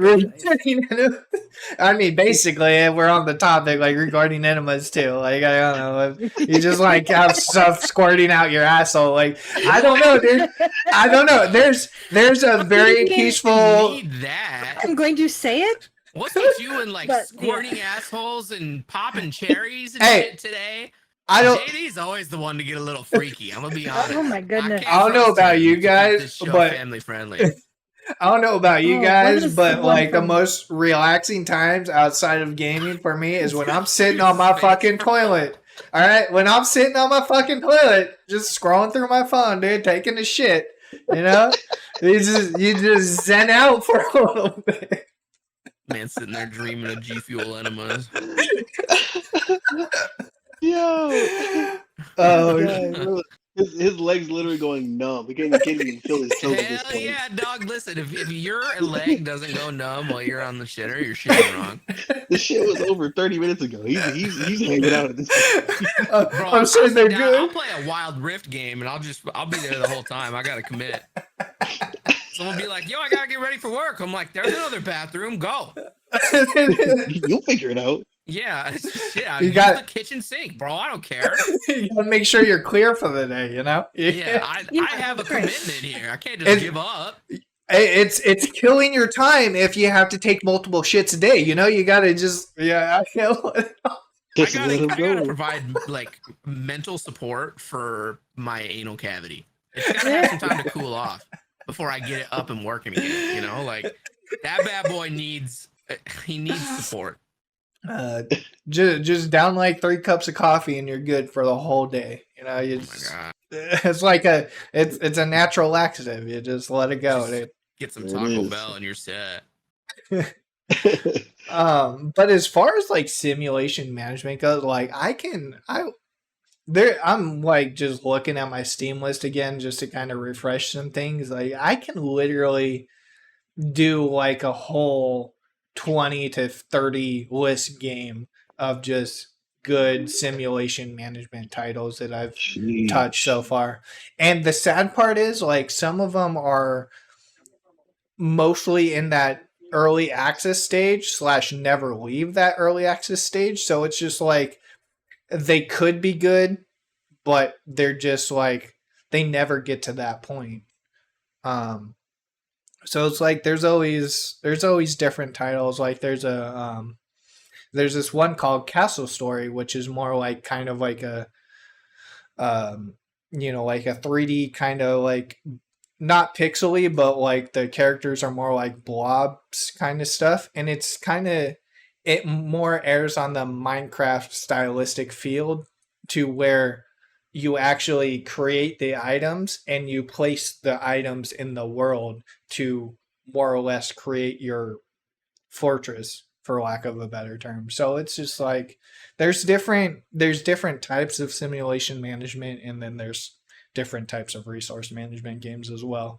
But it's just at this point it's more of how much time the developers are willing to put into the complexity of those games nowadays. Yeah. Again, going back to depending on what their player base attention span is. You still got to make it viable. You still got to make it engaging with also having that whole management simulated content. So, but as far as number one, for sure, RimWorld through and through. That's going to be on my top list for a long time. I've never played until it. it's what? Oh, what? It's I need to. it's definitely it's something to try for sure. If you're even remotely into resource management type stuff, it's colony survival. It's something to get into.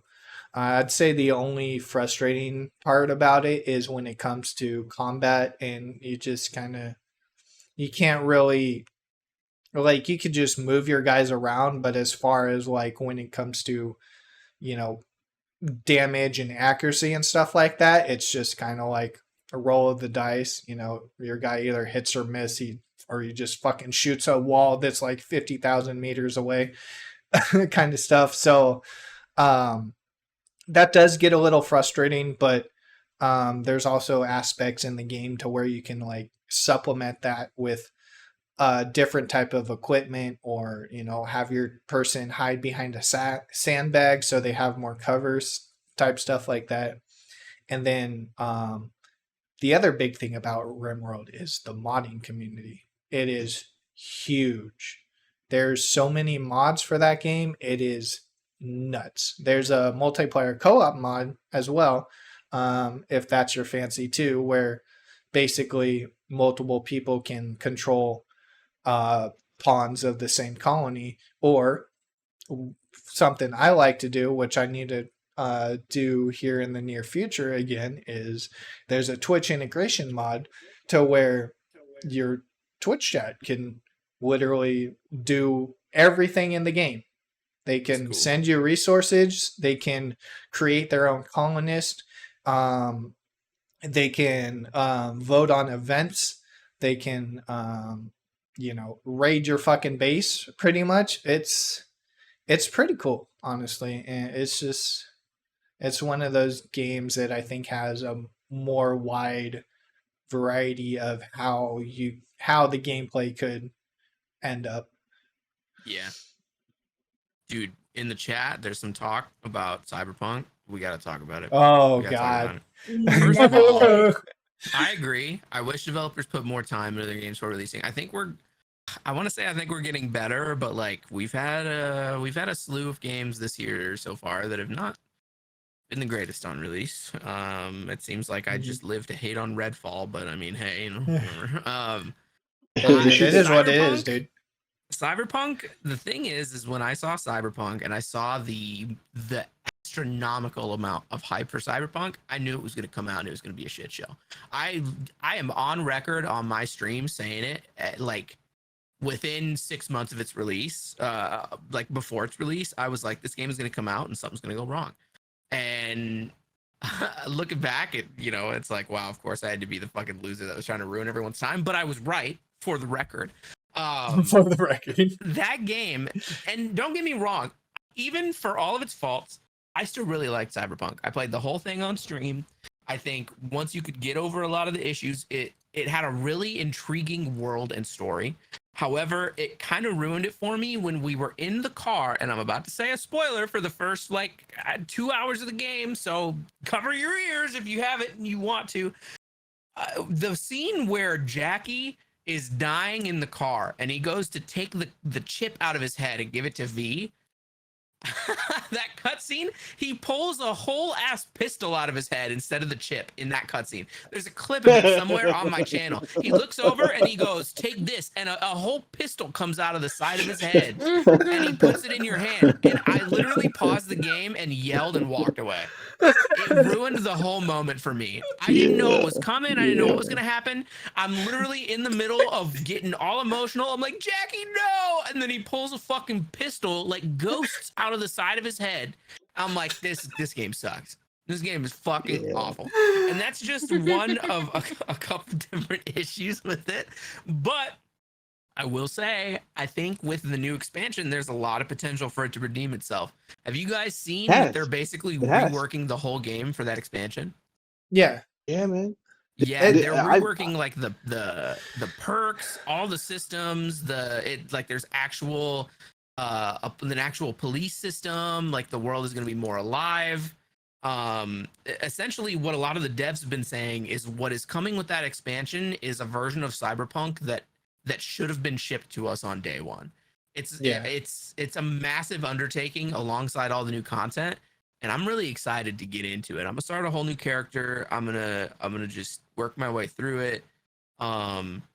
I think it could be really cool. I'm excited to see what happens when the police meter goes all the way up and Max Tech or whatever they're called come out of nowhere and come to slap your ass cheeks. Like, oh man, it's gonna be a good time. Yeah. I think I just like the more and more I think about it when it comes to failed launches and developers basically trying to patch that at the end of the day, it's like, again, it goes back to, okay, so why didn't you just keep building up hype and take this whole year that you took to fix the game to put out an actual game? And of course, the glaring reason on everybody's mind when it comes to it is money. But investors, yeah, I was gonna say money, investors, CEOs, they're like push. But then that also goes back to the fact of like investors need to calm the fuck down and realize that you're going to make more money putting out a fucking title that is finished, developed, and polished rather than putting out a fucking shit title on the day that you say that you want to release it because that's the day you want your fucking money back. And then all of a sudden, sure, you might get your money back. I mean, so that goes into a whole nother conversation of, again, that's a whole other episode right there. Yeah, because then again, the investors aren't gonna fucking care because they're gonna get that money back either way. So then it's the developers that fucking go into that rut because, hey, I'm still gonna pay this investor the full, investment and probably more interest than he paid me, but then I'm gonna be fucked because my game's fucked and all these people are going to refund this money. So therefore, this investment wasn't actually fucking worth it. So at that point, who's fucking up? Is the developers fucking up because they're taking the wrong investment? Or is it just like, I mean, actually, that's literally the solution right there. Like you're just taking the wrong fucking investments because at the end of the day, again, investors don't fucking care. They're going to get that money back either way. Yeah. And so it's up to the developers to say, yo, we actually want to make a fucking profit on this.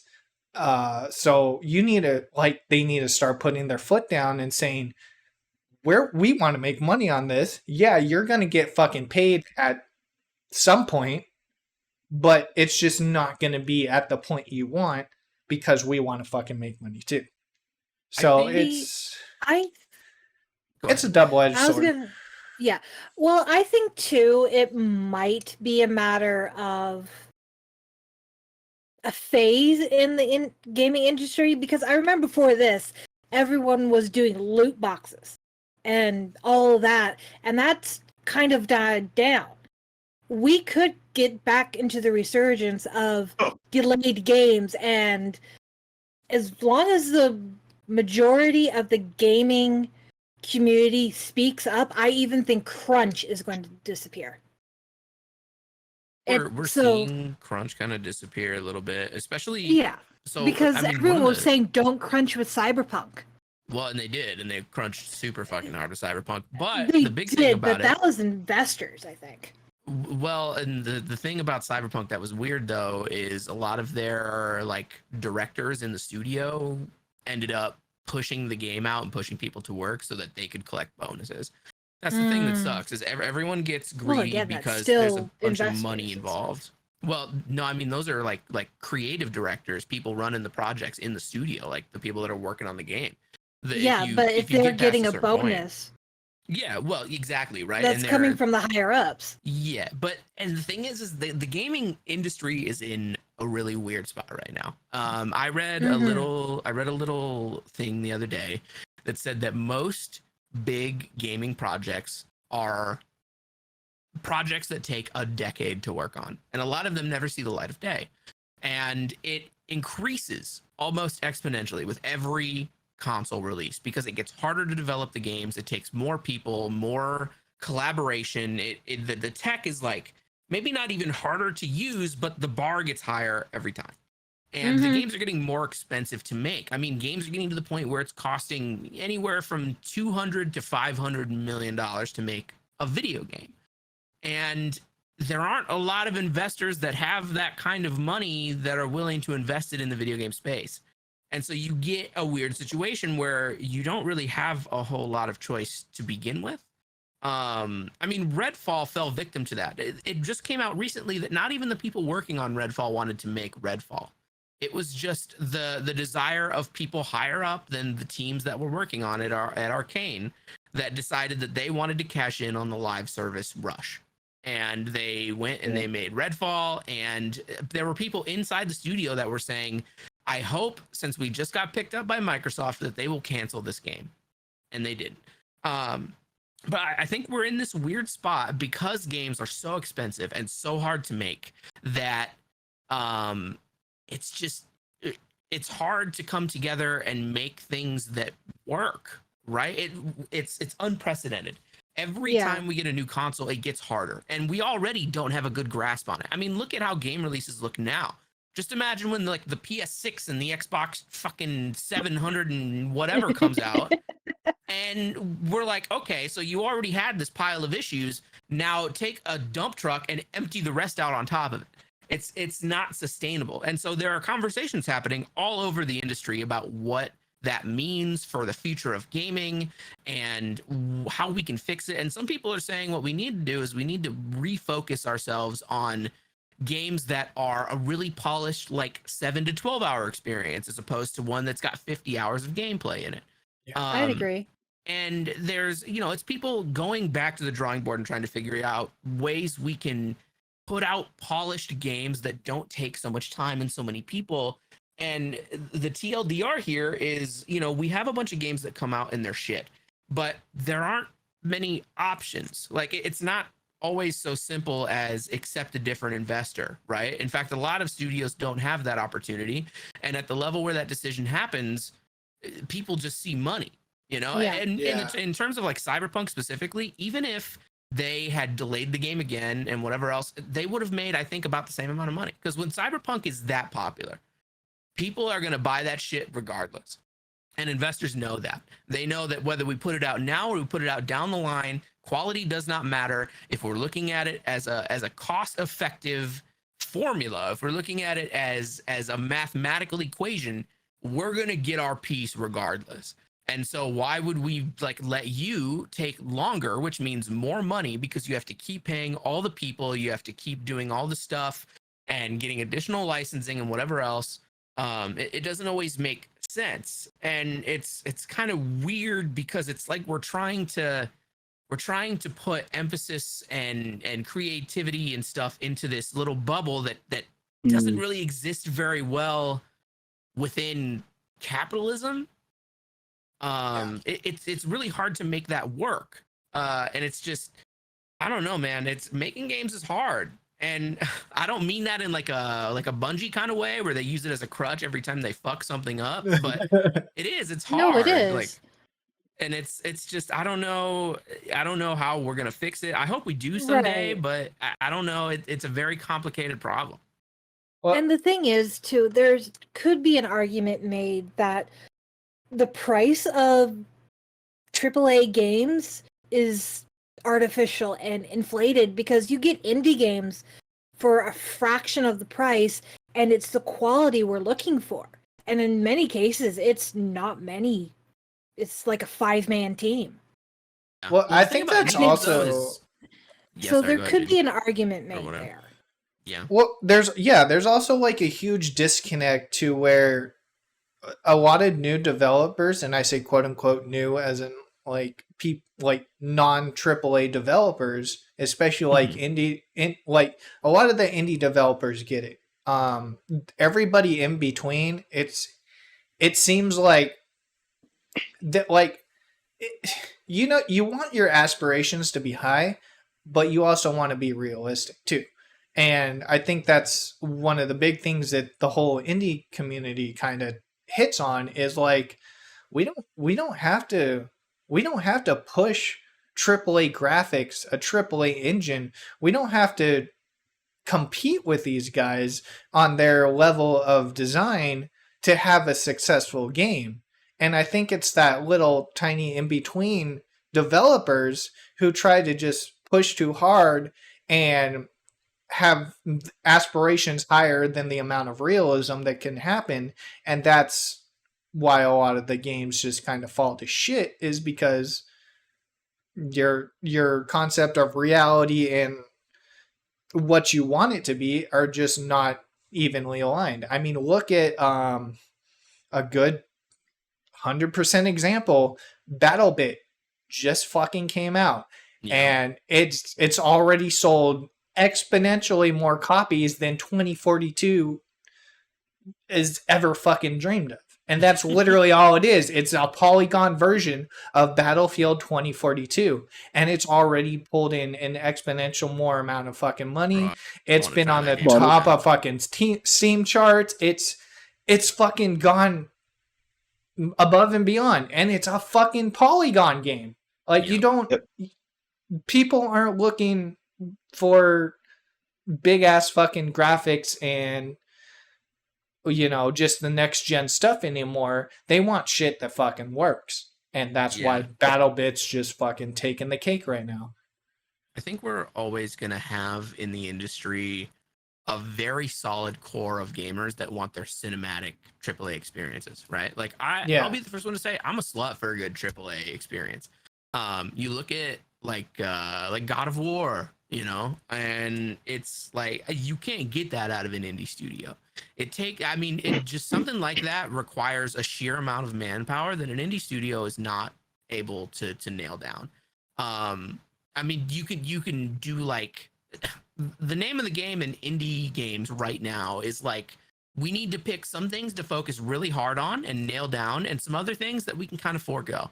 And a lot of times, like polish is one of those things that doesn't make it in. A lot of times it's like animations don't really make it in, or maybe the game really focuses on being artistic, but it foregoes some of the narration bits.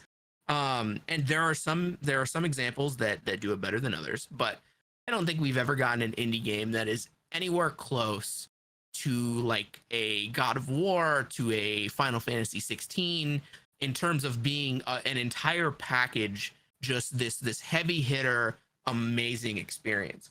But I think to kind of see what the future of gaming is going to look like, you can look to another industry that kind of suffered from the same problems for a long time. And I think that industry is the film industry.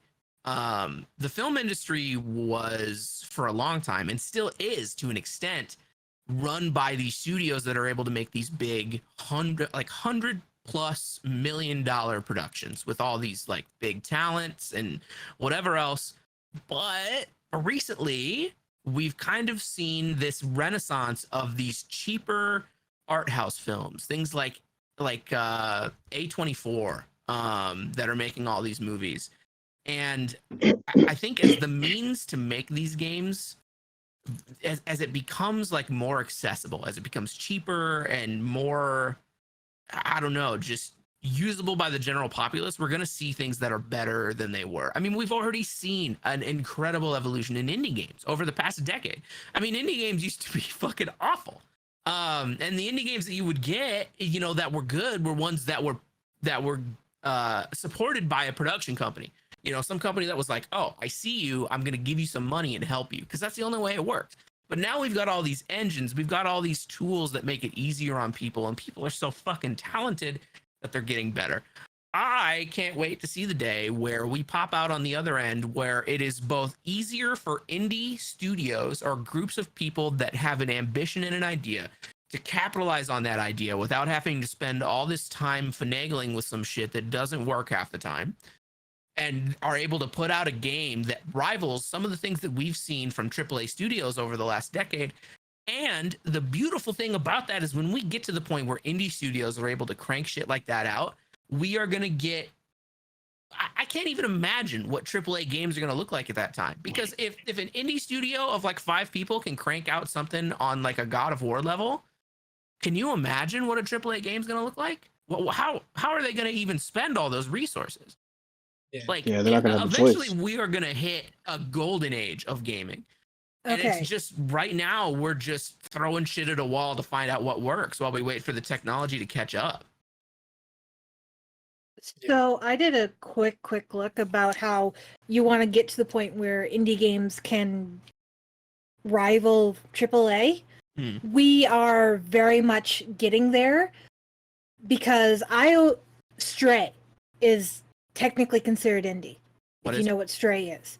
Oh, it's Stray. I don't think Stray rivals a AAA game. I think Stray is a I very don't know. beautiful It game. won There's best a lot independent to game it. and best indie. Yeah, I mean, it won a lot of awards, but it's not. I mean, Stray keeping up I with don't the think Last many of Us. people can look at a Stray and then look at like I said, like a God of War, like a Final Fantasy 16. Those are the whole package. Whereas Stray, I mean, Stray foregoes a lot of gameplay elements in order to catch up on the ways that it does to look like a AAA game, right? It's a gorgeous game. Yeah. It's a very good game. I don't know if I would call it like a very solid AAA game. And even then, they had a lot of help from Annapurna, who you know, they do a lot of work in the indie scene, but I don't know. I mean, it's about as I mean, it's like right on the line. I would say it's up there, and I see what you're saying. 100%, I agree. But Because I'll be honest, I thought Stray was AAA, and then I'm like, wait, I don't remember what studio, and I googled it. No, it's indie by Blue 12. yeah, Dead Cells is Cells another was game. good. Yeah, Dead Cells is great, but I wouldn't call that a full AAA package. I would say if we really wanted to pin down a game that was trying to be AAA and just barely missed the mark, but like you can see how close we're getting, look at Atomic Heart. Atomic Heart is, I mean, it came out and it did not satisfy people like it should have, like it was anticipated to, but it's got the elements there. They just need to be tightened up. You just need to improve the story a little bit more, get the animations working a little bit Who's better. she's from? You need to, you know, tighten the gameplay systems, fix the bugs. And if you do that, if Atomic Heart had just a little bit more, I mean, it could have rivaled a BioShock, I think. It was right fucking there, and it was an indie game. I mean, Mhm. 10 years ago, you'd never, ever think you would see a game like Atomic Heart as an indie game. And it didn't really land, but, you know, it's just, it's so close. There might be a better one, but off the top of my head, that's like the best in my mind. Yeah. Yeah, I mean, No Man's Sky tried to hit it, but like that was also kind of just a huge shit show, for lack of a Yeah. better term. Again, another one that like your aspirations are there, but can you realistically live up to that Wait, no, we lost Juice. He did. uh, Yeah, No Man's Sky. I mean, the thing is too is like I'm looking at all these games and I can see areas where they cut back on something in order to make the other things better. Like No Man's Sky doesn't really have a narrative. In fact, on release, that was one of the things people hated the most. They were so excited for what that narrative was going to look like, and it was just cheeks. It was awful. You know, you get into it, you get all the way to the end, and it just resets the universe. And no one cared about what it meant narratively. No one cared about the implications on the universe. It was just there. It was ass cheeks so that they could create everything else in it. And it's still not in a good place right now. Narratively, it's not a strong game. And that's obviously not the point of that game. It's meant to be more of like a space sim to some extent. But I can still kind of see where they had to sacrifice some stuff to get to where they were with that game. And to be fair though, with No Man's Sky, I think it's crazy that they're still putting out free updates. I don't know how they're managing that. Like, what kind of money do they have coming in? Are there really still people buying through copies of No Man's Sky to fund all that stuff? well, I mean, I don't understand. I think like No Man's Sky is one of those like exactly what we're talking about, one of those titles that like, yeah, they're promising updates and it's getting better, so people are, you know, willing to start to buy into it kind of thing. And it, Yeah. again, it might not be in huge quantities, but it's apparently it's enough to keep it going. So that was actually perfect timing, I guess. We're like 2 hours and 5 minutes going strong, and Juice just went AFK on us. Yeah, BSOD. he knew. He's like, it's time to Blue end. screen. Rip laptop. Everybody say a prayer to the gaming praying. gods. Hit him with that. But Juice, That if you juice want to start out by throwing some of your socials down in chat, for sure. We'll start, I guess, wrapping up here. Because yeah, we are for sure starting to get into a conversation for a new episode, and it's like it's there. Like there's definitely just the disconnect between what people want and what can be realistically achieved. So I'm gonna go out and say it. I hope that Starfield is gonna start reversing that trend. Dude. But I also feel that if Starfield doesn't, and it turns out to be another Fallout 76 style launch, I think we're doomed for another couple years of terrible game releases. So I think Starfield could be, well, I think no one can really argue that Starfield is one of the most ambitious gaming projects ever made. And I think it's going to be good because they showed off so much of it and they still have more. And the people that are working on it, like, they know it's good. I mean, in interviews and stuff, they're literally just like, yeah, you're going to get your hands on this and you're going to love it. There's no question. There's no one in that studio that has doubts that I've seen so far. And that's not something I've ever seen for a game of that scale. If that releases and it's as good as I think it might be, I think it's gonna set the bar, dude. It's gonna be absolutely insane, and I hope it does well. And speaking of like indie attempts versus AAA attempts, I mean, look at No Man's Sky and then look at Starfield. I mean, that's the difference, man. That's exactly what we're talking about. When you put them next to each other as a foil, it makes so much sense.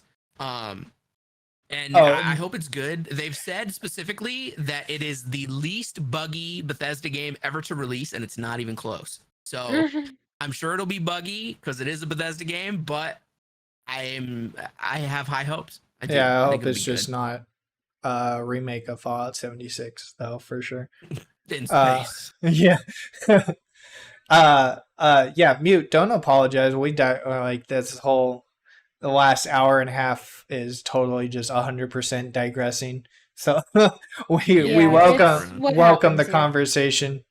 And that's what we want you guys to get into too. Especially when we're done with like the quote unquote interview aspect of everything, is like just everybody from every chat just come in, join the conversation, help us digress, talk about what needs to be talked about and stuff like that. Yeah. But yeah, Fallout, like,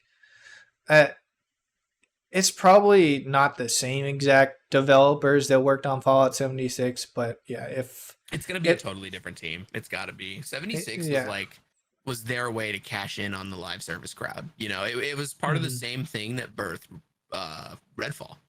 It was Mm, just that they yeah. needed to come out with something. I mean, it's like the ESO thing, but ESO kind of like had a better landing, weirdly enough.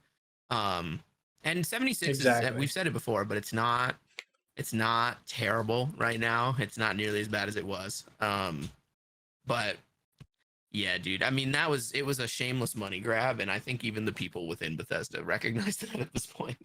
Yeah. Yeah, exactly, Mute. That, I mean, that's what we're here for at the end of the day. Like, we're not here to just bash on stuff just to bash on it. Like, we want to see the industry grow, as a lot of other people do, and for that, a lot of radical stuff needs to change. And hopefully we can start doing that episode by episode.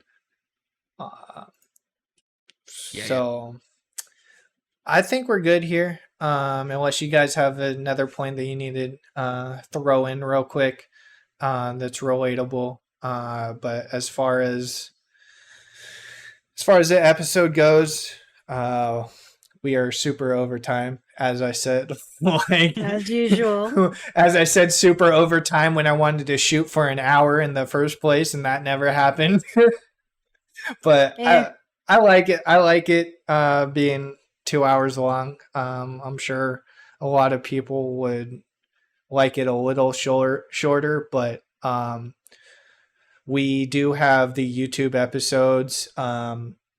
I do try to separate them by kind of like conversation topics. So like if you are on YouTube, you don't have to watch the whole entire episode. There are those timestamps for you to jump in and out on conversations you actually want to listen to. But for everything else, we're also on Spotify. Should be on Apple Podcasts. I still need to confirm that. We're definitely on Google, Amazon. And yeah, we're just trying to get it all out there. If you guys haven't joined the Discord already, there should be whichever platform you're viewing on, there should be a social link down at the bottom for the Discord. Feel free to join that. We're going to be cleaning it up a bit and separating some things for game night and podcast related things. So there's always going to be updates there as well. So as for socials, Belle, start us off. I did post my link tree. I will post it again in case it got buried. I am Belle Dandy on Twitch. Dandy streams on Twitter and Dandy's Den on Instagram. I've got a Ko-fi and a Redbubble too. Hell yeah, get in there and buy some merch or something. Yeah. Not much art up, but it's there. Yeah. Juice, he's talked in chat. You've seen him. Juice, you should type again so people can go follow you on Twitch if they'd like. Juice is cool. I'm sure he'd have a lot of cool things to say if he were alive right now. We'll make sure to get our necromancers on it to bring him back to life in time for us to get started next time. We need to get more what's the digits. Yeah, exactly. I'm Kyle96, Kyle XCVI, whatever you want to call me. Big gamer, big gaming hours, big esports guy, whatever. I stream almost every night on Twitch. You can find all my information there. That's my channel. You can go follow. I'll probably be live for a couple hours tonight, right after this episode, doing who knows what. And we'll have a good time. Yeah, that's it. Yeah. Cool. And I'd totally come back for an art or a JRPG episode. Fuck yeah. Yeah, feel free. For those who do want to come in for your first or even your second interview, again, we're totally down with having people come on again and again for different topics. There is the interview sheet in the Discord. I will need to make that more readily able to be found. But right now you should be able to find it under announcements in the pinned messages. So I'll definitely get that on its own channel page so people don't have to keep searching. But yeah, if anybody's interested in an interview, feel free to fill out the form. We'll get with you on a scheduling date. References. Yeah, we need at least 3 professional references. Well, I'll be honest, we would accept 2 professional references and your mom. But I already have her contact information, so I'll make sure to reach out. Dude. Damn. As for my socials, anything at JDogging, Twitch, Twitter. I still haven't made a kick, but YouTube at JDogging, stuff like that. But don't look at my YouTube. Go to XP Share. It's more readily available and concise information. I should be streaming myself sometime this week as well. Still doing the Diablo grind, which Kyle still keeps egoing me on. Fucking shitter. Dude, I'm getting burnt out. I'm gonna be honest. I got 4 characters right now. My that's main why one's you're burnt almost out. 60. I'm getting to the point where it's getting harder to log in every day. I'm not getting any gear upgrades. I'm just grinding XP just to get to the next world tier. And then when I get there, I don't even know what I'm going to do. I don't give a shit about getting to level 100. Fuck that. Yeah, I'm just kind of at a point where I'd rather I've been solo grinding so much, like it'd be a lot faster and a lot more fun just to have people to dick around with, even if there is like a huge level gap or something like that. It's something. It's definitely more of a co-op experience for sure. The scaling's actually pretty nice. We had experiences where we would hop into people's games when we were like 20 levels different, and I don't know how it does it, but it makes it so that everyone's on an equal playing field. So you never have to worry about like one person being level 50 and pulling in level 50 mobs. Yeah, exactly. And I'm just struggling with my sorcerer build as per usual. Dude, what sorcerer are you running right now? What kind? Doing the frost shard build right now. Ooh, dude, frost shards on sorcerer are super hard until you hit like level 70. You have such resource problems. I still have resource problems at 60. It's my main. I would recommend doing go chain lightning and arc lash and do that through the campaign, and then once you get out on the other end you can start. And even then it kind of feels like shit, but that's when you start actually like having the tools to fix the problems with the ice build. It's not a good leveling build. So I actually did get through it mostly leveling through 1 to 60 with ice shards, and actually I think it was only a few days ago, like when I was like 63 or 64, I literally got like no shot. I got 5 different aspects and they were every single one I needed for the ice shard builds. So now like it's a perfect ice shards build, but it's mid-game gear. So once I get into Act 4, I'm probably going to start falling off unless I start imprinting those aspects on new fucking gear, which has been a fucking hell to even try to find at this point. Yeah, apparently what you're supposed to do until you get through the whole campaign is any aspects that are key to your build you put on your rings and your pendant, because you're going to change your other gear so often.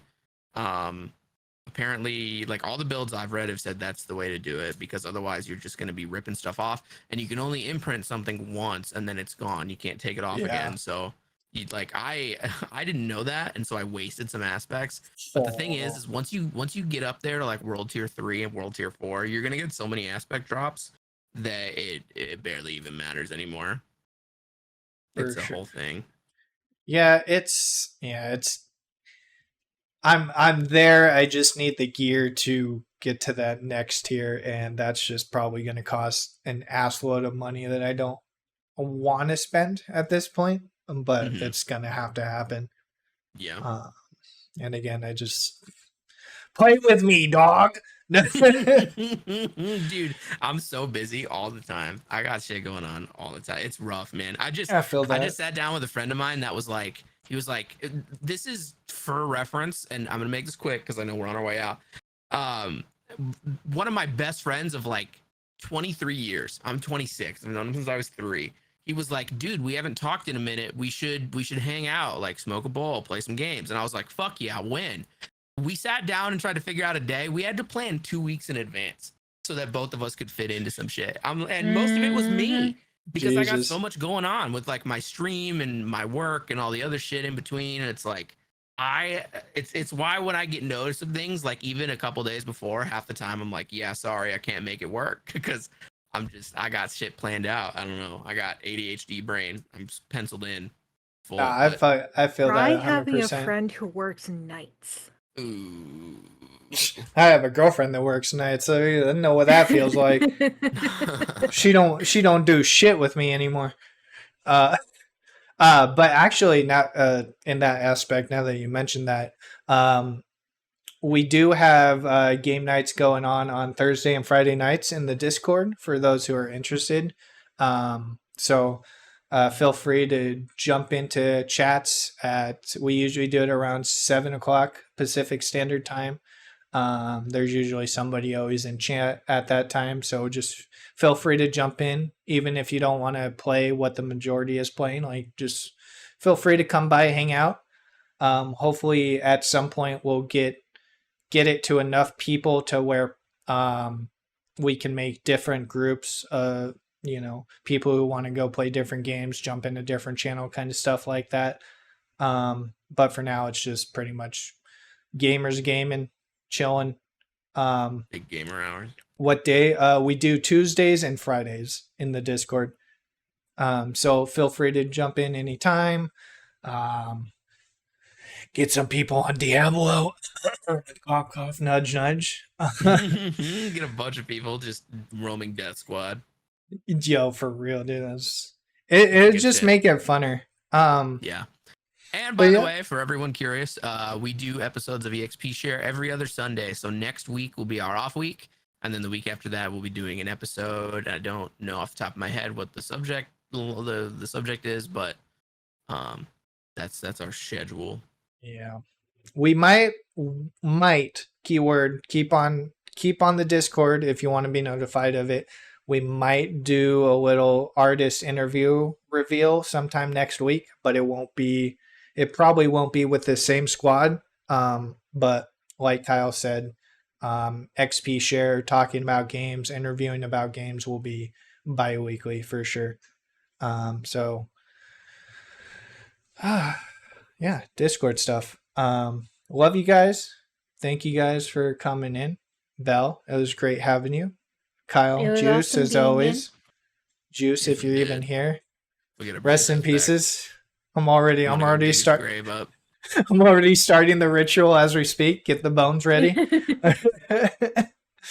But yeah, episode 5 in the wraps. Thank you all, everybody. Thank you for the conversation. And hopefully we can continue this next time. See you guys. I will see y'all next episode. Bye-bye.